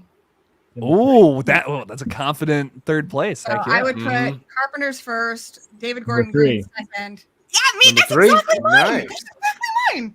Yeah. You're I amazing. gotta rethink. My whole world has been twisted upside down. I don't know what, it's definitely way higher, way high, maybe top 5 now for me personally. I think I actually like it better than Halloween Kills, which I'm a big Kills defender personally. I thought that it's an overhated movie in my opinion. I think I like it better than Kills now, and that's probably a really hot take for some people, but it's definitely in my top 5. There's so many new aspects of it I appreciate. I'd have to spend a long time thinking about it before I got a full list on. But I'll be the keeping top an eye 5 on is your what I'll say. letterbox. Perfect. Yeah. All these guys are on letterbox, by the way. Mm-hmm. I gotta. I'm kind of like Jake. It's for me though. My Halloween ranking constantly changes. The first is always 78. The last is always Resurrection. But everything in the middle, Same here. I mean, it's just constant changing. So it's tough for me. But I'd say top 5 may be a safe bet for sure. Kills is my number 3. I know that, and I think it might be number 4. Yeah, it might be number 4. Because it's 1, 4, 6, or no, 1, 4, Kills, Curse. Kills might be number 4. I don't know. See, I told you. It changes a lot, and it constantly definitely changes as I get older too. Like as a kid, my entryway into Halloween was through Jamie Lloyd, because she was a kid and I was a kid, and we were both little girls. So that was way more. My mom showed me Halloween, and I was really not interested in it. It wasn't as fast paced as Friday the 13th. It wasn't as creative, I thought, as A Nightmare on Elm Street. I watched a lot of horror movies as a kid. So that one was just kind of like, oh, this is a little slow. I mean, I was like, I don't know. I was little. I didn't appreciate it. I appreciate it now. But when I saw 4, I was like, oh, this is so much more interesting. She might be a killer too. And I was so into it. Yeah. Yeah, that was the first one I saw in the theater was 4. And oh my God. Yeah, 4's my second favorite. I love 4 to death. Yeah. 4 is underrated, man. 4 does not get any love really, and it's unfortunate. I've always really appreciated that one. Yeah. Plot wise, it's pretty similar to the original, but I love Very all basic. the other little. Yeah, it's basic, but it's got nice little nuances that the original doesn't have, which I think is fun about it. So I like the mob this stuff. atmosphere that's just undeniable, especially that opening scene. That it's ballsy for them to not even put any music. It's just a field and you can just feel like But it's this immediately ominous creepy, vibe. right? Creepy, And they yeah. didn't do the pumpkin thing again. It did its own thing. I like when this franchise does its own thing. I think it's fun. I remember when I saw it in the theater, like that scene where because I was already like petrified of Myers at the time, and then so that when they go into the Smiths Grove Sanitarium and you got this guy, talking about the just that one like little paragraph, and he talks about this guy, 15 years ago he killed like 16 people. He's setting up everything, and then once they get to him, when I saw Myers' hand fall out of that gurney. It scared the shit out of me. No music, no stinger, just Myers' hand falling out of a gurney. And I was like, oh my God, that guy scares the shit out of me. That movie was just such a, like a lot of these movies explore, evil and Michael Myers in different ways. And that movie really felt like exploring Michael Myers from a kid's point of view. Or exploring the boogeyman even from a kid's point of view. Whereas like Halloween is really from Laurie's point of view. It's like, well, what if it was from the little kid's point of view? The two kids she's babysitting. And that's what 4 is. I like the characters too. Like that adds a little flavor of it too for me. Like some of the Halloween movies, I just can't get into the characters. But 4, that's something on rewatch I've really connected. Yeah, I really like Rachel too. Maybe at first I was kind of just like whatever about her, but the more I watch it, I'm just like these characters are actually pretty well written for the 4th movie in a slasher franchise. I was like, okay, this is pretty good. So yeah, I did an underrated Final Girls list on my channel, and I believe I put Rachel's number 1. I think she's one of the most underrated Final Girls. Like I like her more than I like Laurie Strode. I love Rachel Crowe. I wish she would have got like a run of movies. Unpopular opinion, I think Laurie Strode's overrated. I do too. Ooh. Yeah. Laurie, I love her because she's not a final girl. I mean, Mountie sing David Gordon Green's, but every time she gets a weapon, the first thing she does is gets rid of it. That is not good final girl behavior. It's because she has this like innocence she's trying to maintain. That's why she's like, that was the boogeyman. She's talking like a little kid now. You don't see Ripley throwing away a weapon. Yeah, she's innocent and she's trying to preserve that despite something horrible happening to her and good for her. But I don't see why people put her as like number 1 with a bullet, because I would put like Sidney Prescott up there. Oh yeah. That's just me. Absolutely. Yeah, Sidney Prescott. I think at the opening of any Halloween movie with Laurie Strode, she should squirt super glue in her hand and then put a knife there and then walk around the rest of the movie with a knife. That's what I loved about 2018, and I talked about that when Jake was on there. Is the final shot is of Allison not letting go of the knife. Exactly. Like she's learned from what's happening with her grandmother. That's a big theme too with that one. Yeah. I watch Halloween every time. I'm like, Laurie, hang on to the damn knife. It's frustrating. Yeah. Rooting for you, girl. But yeah, she's good people, but not my number 1. And one thing that is interesting about Laurie in the first movie is that she's kind of the ultimate example of innocence. Yeah, even to the end of the movie. Whereas most of the time with a final girl, they'll give her kind of an arc to where she'll become a badass or she'll become strong. But if you really pay attention to it, Laurie Strode stays innocent throughout the rest of the movie. She just happens to be able to fight her way off of him, sort of, in the end. That's what I like. That is kind of a unique take. There's this kind of this thing we see in a lot of movies where something horrible happens to you, you get hard. And Laurie doesn't. Laurie almost kind of gets more innocent as the movie goes on. Like, she's initially telling Tommy Doyle that there's no boogeyman. And by the end of it, she believes. She's almost more childlike. And so I like that she's able to maintain that spark of who she is despite something horrible happening to her. That doesn't need to define who she is. I mean, yes, that's different with David and Gordon Green's and stuff. It's a different movie. But John Carpenter's 2018, even Halloween, or John Carpenter's 1978, and even Halloween 2, I think really show that Laurie kind of preserves who she is. She doesn't let this horrible thing change her. That was a big argument I had about the 2018 film. I was like, I like Laurie. She's so much more interesting as a character in the David Gordon Green movies, which is like, that's another hot take. But I kind of agree with you guys. Like, I think that she doesn't do that much to be like this badass final girl in that movie, where I feel like she does in like the David Gordon Green movies. So it's a tough thing, but yeah. And H2O. Yeah. H2O is pretty cool too. I love that ending is really well done. Kind of annoying in this new trilogy, and I think that's why I like Kills so much, is because she's just in the bed. She doesn't do anything. How do you repeat that mistake? You know, like It's like this whole time too. She's acting all, she's pumping out her chest and she's all bad. And let's go get Michael. And Michael's like, I'm not even looking for you. I don't know why you're here. Gosh, it's like when like the Mormons come to your door, they're Jehovah's Witness, or the car salesman that won't leave you alone. He's just like, why are you in my way? I'm just like living my life. Following him around, Michael. I would love a Halloween movie from Michael Myers' perspective. He just seems like somebody who's getting really annoyed by a lot of He's shit. like, I just want to give her a hug. I don't know what you guys are doing for me. You guys think I'm this evil boogeyman. I just want to give my sister a hug. Come on, I'll give Lori a hug. you guys redecorated my house. I just want to sleep. He just wants to go home. Go home. I get that. I empathize with that. Hardcore. Just want to go home. Most relatable character in the movie. It'd be funny if at the end of Ends, he finally, Laurie Strode and him are together, and he pulls like this little tape recorder out of his pocket, and he plays it, and it's "I wish I had you all alone." Oh man, that's what it was all about. He just wanted to get with her. Yeah.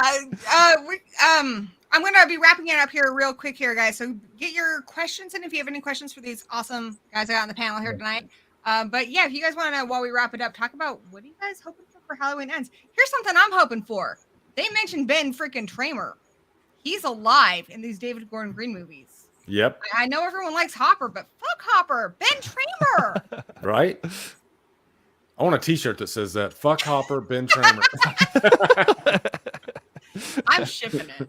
I'm so excited. I hope they get together. Laurie Strode love triangle. Nobody chooses Hopper over Ben Tramer. Okay, come on. Yes. But kind of going off of that a little bit. After watching this one, I kind of just I want something experimental with Ends now. I think more than ever. I've been preaching for a long time. I'm like, I liked Kills, but now I'm kind of hoping for something that feels like the slow burn of the original, like with the tension building, you get Michael stalking. But now, after watching this movie and having just like a total epiphany about it, I'm kind of like, I hope Halloween Ends is a little experimental, just a touch, but a simpler story at the same time. Like that's kind of the big, like, I know that's really general, but I could use that now after Kills. Kills was such a big explosive movie. I kind of want to see something a little more contained with Ends to finish it off. I love this new Halloween attitude you have. Yeah, thank you. I really think that what we need in Ends, is at least characters say the same 3 words over and over again to really drive the point that it dies tonight. No. I like it tonight. So. Oh, thank you. What does? It does? You talking about Pennywise? Hi, Georgie. That'd be a weird crossover. Halloween Ends. I'm just excited. I haven't watched the trailer. I'm not watching trailers for it. I just think that I came maybe preconceived notions of what the movie was going to be based off trailers sometimes. So there's certain movies that I just don't like to watch trailers for. And I think Ends is one that I picked not to see anything because I think I'll enjoy it a lot more. So, good man. What I'm looking forward to is just I want to see maybe some of the I think we always had those brutal kills, but I just want to see one final epic conclusion with the final 3 ladies or Laurie and Mike Myers one more time and see what happens. So I don't really have any predictions because I don't want to have an idea where it's going to go in predictions or be disappointed type of thing. So I'm excited for it though. It's gonna be good. I like that David Gordon Green. He kind of took a page from Rob Zombie's book with Kills. He could have played it safe and done the exact same thing. Again, that was the most successful Halloween movie since Rob Zombie's. Could have played it safe, but he didn't. He's like, I'm going to do something different. He says he's going to do something different with this one. I'm here for it. I love give me something different. Don't play it safe. If you're passionate about telling a story about a character I'm really excited about, then by all means, I'm here for it. I'm hoping that Michael and Laurie get into a wrestling ring at the end of this movie, and Michael does like a suplex on her. In this corner, we got the unstoppable force, Mike Myers. And then they fall. If that happens, Danny needs to be in there as an extra. My husband's a professional wrestler, in case you guys didn't know. I know. That's why I mentioned that. Yeah. Thank you. I think Danny go would love way that. back. I think, Way didn't back, he yeah. start that? He mentioned that when we were at Crypticon that he was starting that. So was that pretty? He's been wrestling since before I started dating him. We have our 10-year wedding I didn't anniversary know in that part. That's October. awesome. But he was training people. I think he started training people. I think when we saw you. That's what he's talking about. Nice. I got some questions for you guys. If you guys don't mind asking some questions before I release you for the evening. All right. From Parker Burrs, which version of Michael Myers do you think is more brutal, Blumhouse or Rob Zombie? That's tough. It's close. It's really close.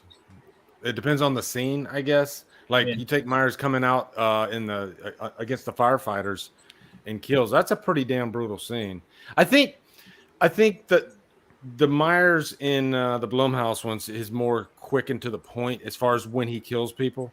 Whereas Rob Zombie's, he does like to take his time, like, you know, the scene in the field, and he like busts through the window and he just, I don't know, he just likes to really take his time and enjoy his kills in Zombies. So even with in the little parking lot too, and the guys, you know, Jeff Daniel Phillips, he yeah, didn't come right away either. So yeah, I would probably lean Rob Zombie for that, because you can kill somebody really quickly, I would imagine, like the Blumhouse ones, but the brutality of it is slow and methodical. I think that's what Zombies is. Yeah. Go ahead, Jake. I'm basically gonna say the same thing. Yeah, no, brutality wise, Rob Zombie, I think, yes, for sure. But I almost prefer the James Jude Courtney in the Blumhouse movies, performance wise. Just I think it's a little scarier because it's almost a little too much brutality. If we're talking about both Rob Zombie movies, for what it's done, like in that first movie, I just feel like it's constant brutality. You never get a break, so it kind of just all blends together at a certain point. So I think I prefer the performance more from James Jude Courtney, but brutality wise, I think definitely from Rob Zombie's. Yeah, Tyler Mane for sure. I would even say James Jude Courtney might now be the best Myers. You know, and yeah, dude, and that's that like, good. 2018 is my number 2. I love that movie. Yeah, he is an amazing Myers. So he's terrific. I feel like Halloween has never had. I mean, some people say Nick Castle, but even in the first movie, he didn't do Michael Myers the whole time. A lot of people were Myers, and George Wilbur has done him. The only person to do him twice before Tyler Mane. So it doesn't have like that Kane Hodder, that person who is that character. For me, I would say James Jude Courtney. Mm-hmm. Definitely an argument, though. Definitely a good question. Good argument. Yeah, I would say for me these are really hard, but I feel like Rob Zombie's Michael Myers, he's more human, and he definitely has a soft spot, and so my brain's turning like, okay, you can manipulate that, you can pretend to be his mom, you can pretend to be a member of his family, you can work this. My final girl brain is working that. Whereas the one in Halloween, he's got, like they say, he's got the mind of a child. This isn't someone who just enjoys causing pain, like how a child pulls the wings off of flies. So I feel like anything I say is just going to irritate him and make him come kill me. So I would say David Gordon Green's is a little more brutal. I just feel like he's just a little more inhuman about how he does it. I think the question is James Jude Courtney a better Myers than Kane Hodder is a better as a Jason? There was somebody who just said something about that. Yeah, that's why I mentioned it. Yeah. All right. I'd say yes. Because Kane Hodder's not even my favorite Jason. Really? Okay. Of these questions. Is he better than Kane? I love Kane Hodder just because he was one of the first stunt doubles, because typically a stunt double plays these characters. And Kane Hodder was one of the first ones who was a stunt double and actually came into it thinking like an actor. Came into it thinking, how does he move? And I think that was kind of new. A lot of people in these movies, you watch My Bloody Valentine stuff, they're just doing their job. Yeah. But Kane Hodder really came to us like an actor. And I think James Jude Courtney, a lot of those people, like maybe to a degree are influenced by Kane Hodder. So I love Kane. Maybe. I love 7. Eventually, we're gonna do one of these marathons of Jason, which is gonna be a great time. I love 7. Yeah, New Blood is his best performance, I think. His first. Absolutely, yes. Absolutely, 100%. Yes. He also has a bigger body of work than James Jude Courtney as Michael. Agree. So it's kind of a tough comparison, but I totally agree with you. I think 7's the best, and I think they kind of dip after that. Like personally, my opinion. I feel like James Jude Courtney is almost more of like a thespian. Like I respect him more as like an actor. Whereas Yeah. Kane Hodder is a stuntman who's really learning to be an actor, right? Really Yeah. I think that's fair. Yeah, man, that performance in Seven that's what's making this really love tough for it. me. It's It's so amazing. good. It's so amazing. He just gave his whole body to that role. It's a really tough. It's not like it's just not easy to go one side or the other. You almost feel bad. On this channel, when I make videos of I try to pick things that people haven't heard of that I think they're gonna enjoy.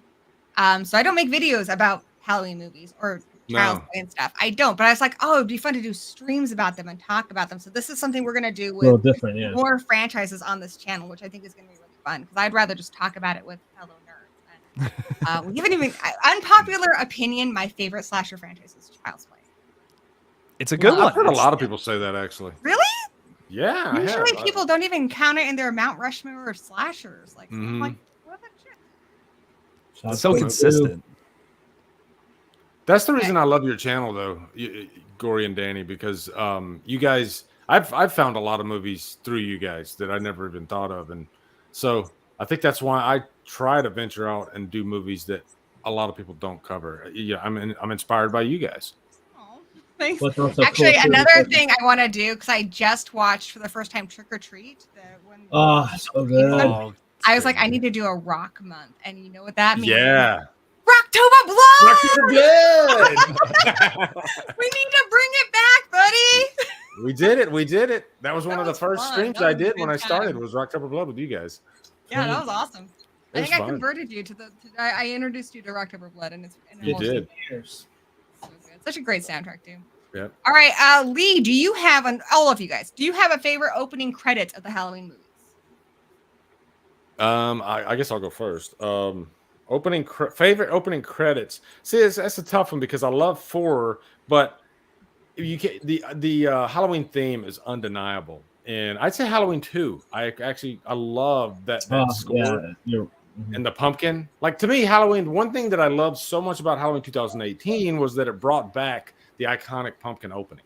You know, I think that is so important to the franchise for me. So as soon as that started playing, I was shaking. I was like, "Oh my god, the pumpkin's back!" So I would say, out of the pumpkin ones, I would say Halloween 2, the original Halloween 2. Okay, it's easy for me because I actually watched it.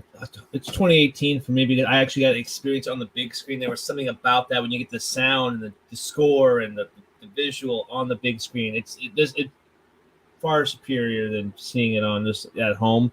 Oh yeah, good. So seeing that whole experience there, I got to go with 2018 for that reason alone because of just that atmosphere. Plus, packed theater too. Everyone was like really excited. And there's something to say about theater experience. That's why when COVID was happening, when they have limited seats, it is a bummer on the film going experience because there's something to say with those packed theaters and that experience. Oh yeah. Yeah, Halloween Kills is my favorite, actually, which I is like a love all hot the- take. yeah. I think those are great because I think it means something. It adds to the story because it's about the mob, you know, it's about the town. Yeah, and it's got the 12 pumpkins in the intro or Yep. whatever, which is like there's 12 movies at this point. I don't know. That's just so cool. okay. The fire. Isn't that? Yeah, dude, I didn't know that for the longest time. Someone pointed that out to me. I'm like, what? pretty It's cool. like right there. I was like, this is my favorite now. Okay. This is They awesome. made it all together. Yeah. It's going to be 2018. Also, just they put so much work into doing it. They actually lit the pumpkin spoil and filmed it, which is like Yeah. that's a lot of dedication to your opening. And again, it shows like, you know, it's coming back to life. We're bringing it back to the original. So I Yep. like that one and Kills meant something tied to the plot of the movie. There we go. Oh yeah, it's great intro. I love it. All right, I'm gonna see if I got a couple more questions for you guys. Hey, Dino, nice to see you, buddy. Another old friend of Dino. mine. Oh yeah. Oh, guy. Jake is awesome. Thank you, Don. Appreciate that. So I think we answered that one. James Jude Courtney or Keen Hodder. Adam, I don't remember. Did you answer that one? I've only seen a handful, less than a handful of Jason movies. That's my big blind spot of horror is Friday. So I have That the is a box good set.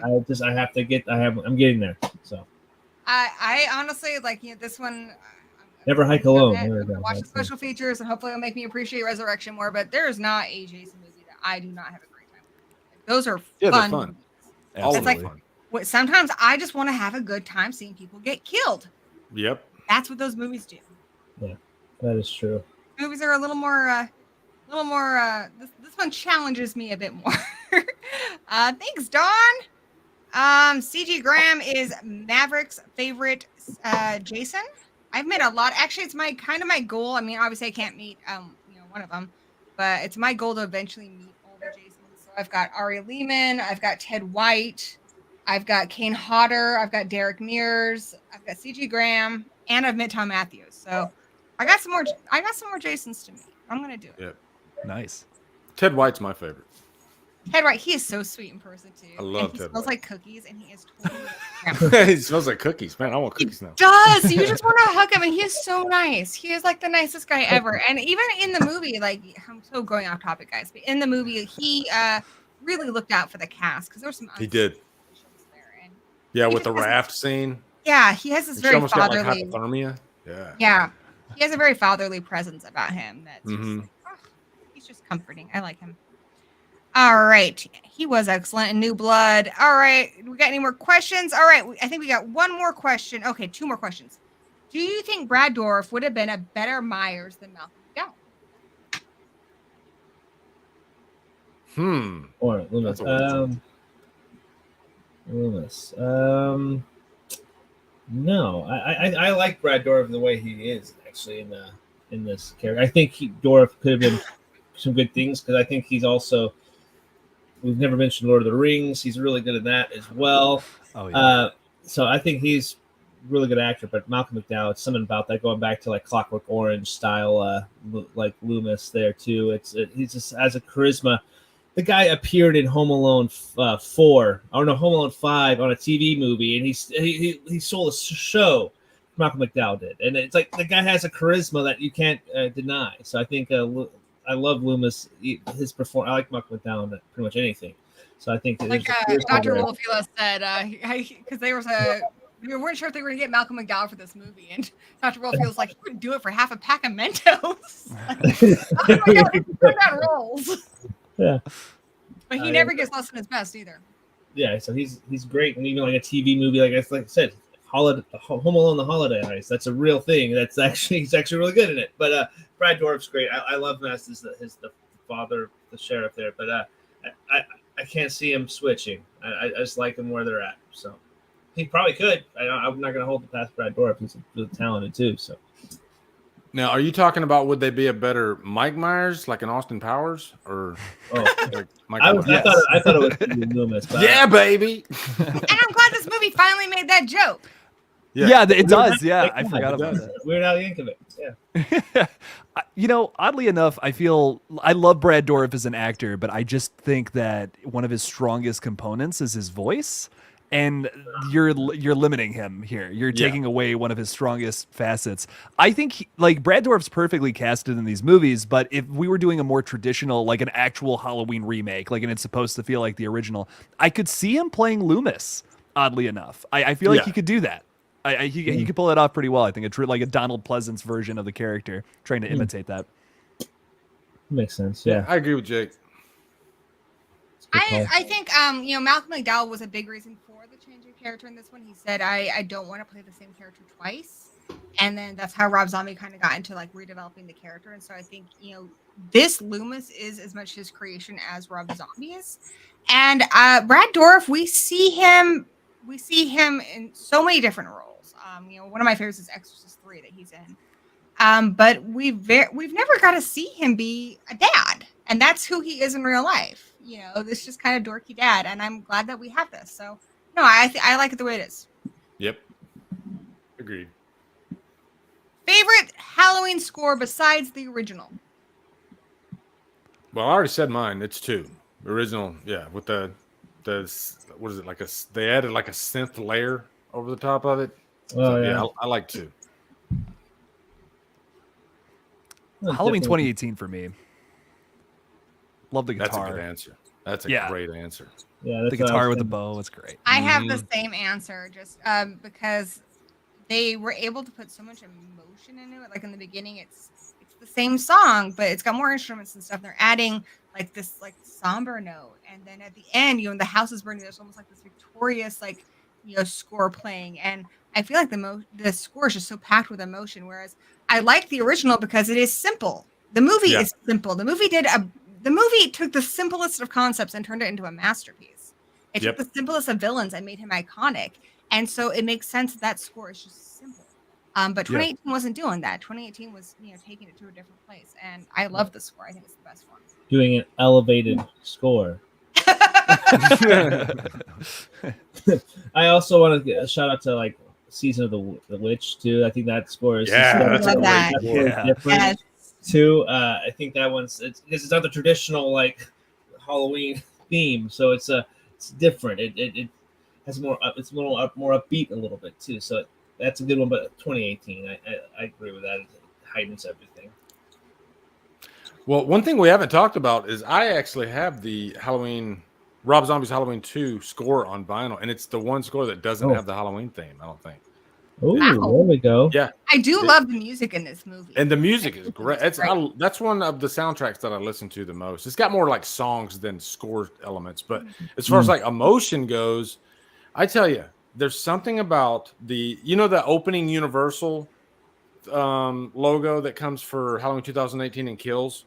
Yeah, man, the Kills one, oh my god, it just gets me every time, and it's just very somber, and you can almost barely hear it at first, but man, it just I love that opening crawl music at the beginning of Kills. Honestly, I think all these movies have great soundtracks. But yeah, I do really like the one in this one. It has a really it plays during the DVD menu, and I was kind of like just listening to it today when I was watching the movie. What's the best final act and the worst final act of a Halloween movie? Resurrection. I did a stream on this actually. The worst, ranking the final acts. So, and the best final act. Resurrection is definitely the worst. Yeah. I mean, for me, all of them.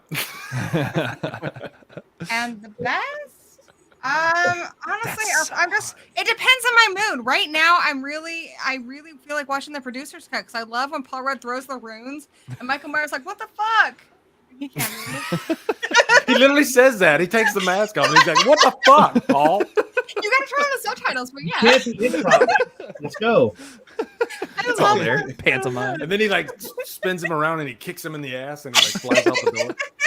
Yeah, Paul is definitely a striker. Great final act. It's awesome. He's got his little cloak. Yeah. His runes like fall into a circle, but he like accidentally kicks one of them and it like flies up. What about for you guys? Final act. I think there's something to be said. I think Halloween 4 has a really good one. So the ending, H2O's ending is fun. But if you put me in the spot, I think Halloween 4 because I was like, oh my, I cannot wait to see what happens in the 5th one. That's good. It's totally different. Turned out great, didn't it? Yeah, I was talk about perceived notions of grandeur. Yeah, anyway, Halloween 4. Yeah, that's what I'm gonna go with. That's my answer. I'll say, I think Halloween. It's hard to say my favorite final, but I'll say Halloween 2 just because of the explosion and it's time, Michael. Oh my god, I get chills every time. Oh, that's a good one. And the blood going out of his mask. Oh yeah, blood out of the mask. There's a lot. There's a lot. That's a buffet, you know. That's you know the elevator. Yeah. It's so tense too. I love the end. Yeah, the ending of 2. I didn't even think about that. I can say the only time I was ever disappointed in a Halloween movie was Resurrection. But like I said, guys, if you're Resurrection fans, I'm gonna watch the special features. I'm gonna give it my all. We're gonna cheer it on. If nothing else, I'll just be quiet and let the fans talk. Yeah. That's how you got to do it. Or a twist, Glory's gonna be like Jake in this one. It's like, I love Resurrection now. It was great. I wish I could rewatch. I wish that was the case with Resurrection, man. It just gets better and better every watch. There's so many layers to it. It's not dog shit now. It's actually a little rose. Resurrection, I will say, it's turning into my Jason X, where it's like my beer and pizza movie. Just because I love when he Kool-Aid Mans through the wall. It's my favorite. It's a good movie on heroin. Yeah. Like I should make a video of that where that happens and you hear, oh yeah, because that's what I do when I watch it. We need that edit, the Kool-Aid edit. Yes. The I'm gonna make collator. that. I'm gonna make that for a little short. A YouTube short. I'll finally make a YouTube short like the kids do. That's it, right? Thanks, right? Yeah, Yeah. yes, yeah. That's a You're thing. cool, Gory. You're Thank cool. you. Mhm. Thank you very much. No, just kidding. Last question, because I think it's really funny. How much money would it take to drink a beer out of the Hobo Myers mask? Well, You it didn't would keep pour falling beer. through because half the mask It's is half gone. of it's gone. Yeah. So, If people over drinking because Pulling hairs out of your mouth. Yeah. yeah. A syringe. You're right. Oh, I God. feel Lots like of that's money. bragging rights, so I do it for free. Yeah, there you go. Like the And one I from would- the movie? I would- Yes. It would be like my story I tell at every party. They're like, "Oh, she's gonna tell the story of how she drank a beer out of Michael Myers' mask again." But yeah, that would be my new party story. If they sold that mask at Spirit Halloween, would it be half off the price of the other mask? Oh, I got Nice. jokes. I love it. I love the dad joke. you can't top that now. Can't That's top it. amazing. Would somebody return it and say, "Yeah, my mask is it's ripped. Bro, It's Do you guys broke, drink a yo." beer out of the Michael Myers mask? Shit's weak, yo. Yeah, I do it. I mean, like for the bragging, like if it was the one from the movie, yes. But if it Yeah. was just You like could- a replica, no. Like Jamie and Zoe in Crawford's the profile story, picture. though, like the actual sweaty. He's a hobo, been wearing it, gross, killing people. probably turned into I a mean- beer anyway. Probably. The sweat makes it salty. It gives it some flavor. Yeah. Yeah, there you go. Like I said, yeah. I mean, if it's the one from the movie and like they just, let's say they just got done filming, like transport me back to 2008 or whenever the hell they filmed this, and like I have to drink a beer out of it. Like, yeah, I would totally do it. But like replica, no, absolutely. Like there'd be no point. Like, oh, you're the guy that drank a beer out of the replica mask, whatever. But That's like, oh, nothing. yeah, that's nothing. Who cares? I can do that right now. Fame too. What a lame thing to fame. Exactly. That'd be so lame. Like I could see me at a party bragging to my story, and some guy's like, "Well, I drink one out of the replica," and I'm like, "Yeah." Nerd. I can go to Hot Topic right now and buy one, and we can figure out that too. So what's the big deal? You can get a replica. No. All right, guys. This has been so much fun. You guys are awesome. I have Really enjoyed this fun. this love fest of Rob Zombie's Halloween 2. It is long overdue because this movie is awesome. Hope some of you guys in the chat are going to give it a second chance, and hopefully, you'll enjoy it more if you didn't already. And if you love it too, then hey, you're not the only one. You're not the only weirdo. Guys, you want to tell them what you're working on and where they can find you? Yeah, I'll kick it off first. Yeah, so we do have a YouTube channel, but I'm Adam with Almost Sideways. But primarily we do podcasting. I have my own segment called Daily Notes, where I have fun conversation about films. And I've been reviewing films celebrating anniversaries, the first time watching a revisit. So this upcoming podcast will be A Perfect Blue, which is an anime from 1997, as well as Starship Troopers, which is a rewatch. Ooh, So I love 1997, Starship we're in the stage of planning a first-time watch and revisits for October. So it's all going to be horror films as well, celebrating anniversaries. So it should be a fun month. So it's going to be really cool. So stop on by, and our podcast is streaming anywhere, Apple, Spotify, all that kind of fun stuff. Just Almost Sideways Movie Podcast. All their links are in the description too, guys. Cool. Nice. My name's Lee. My channel's Drum Dums, and I'm working on a new cheese snack idea. So There we go. Perfect. Cheese snack. It's, I'll invest. Mike Myers. right now I'm on the cracker stage. I'm trying to figure out which cracker I want to go with. And the cheese is the most important part. I'm gonna recommend some Gouda. Yeah, Mm. a Ritz. I don't know. We'll see. I'm Killjoy Jake. Subscribe. I do updates on horror movies and reviews and stuff. It's fun. I'm making a Scream movie too, so check that out Nice. in December. Oh, Yeah. there we go. Oh yeah. That's That's I look forward very to that. cool. Heck Very yeah. cool. I'm bummed I missed the Kickstarter for that one. Yeah. Be friends with you afterwards, but I'm super excited about it. And if you guys are new here, I've been doing the 13 weeks of Halloween. So the very next one will be Rob Zombie's Halloween 1. That will be next Wednesday with Nightmare Crypt and Poppin' the Popcorn. And on Sundays, it's fight night. Fighting. It's vampires. Who's the strongest vampire in the horror universe? I don't know. Come here on Sunday. And I'm working on my next Gold the Gory Details, which will be Satan's Little Helper. That'll go up in Halloween. Nice. Lots of good Oh, yeah. stuff. Thank you guys again. This has been a blast. You guys were awesome. Thank you everyone in the chat for joining us. And yeah, I'm gonna play those magical credits, and then I'll talk to you guys afterwards. Sounds Those good. are maggots you're eating, Michael. Everyone Big say deal, goodbye. See you later, guys. Bye. Bye. And until we meet again, blessed be. Dun dun dun dun. Here's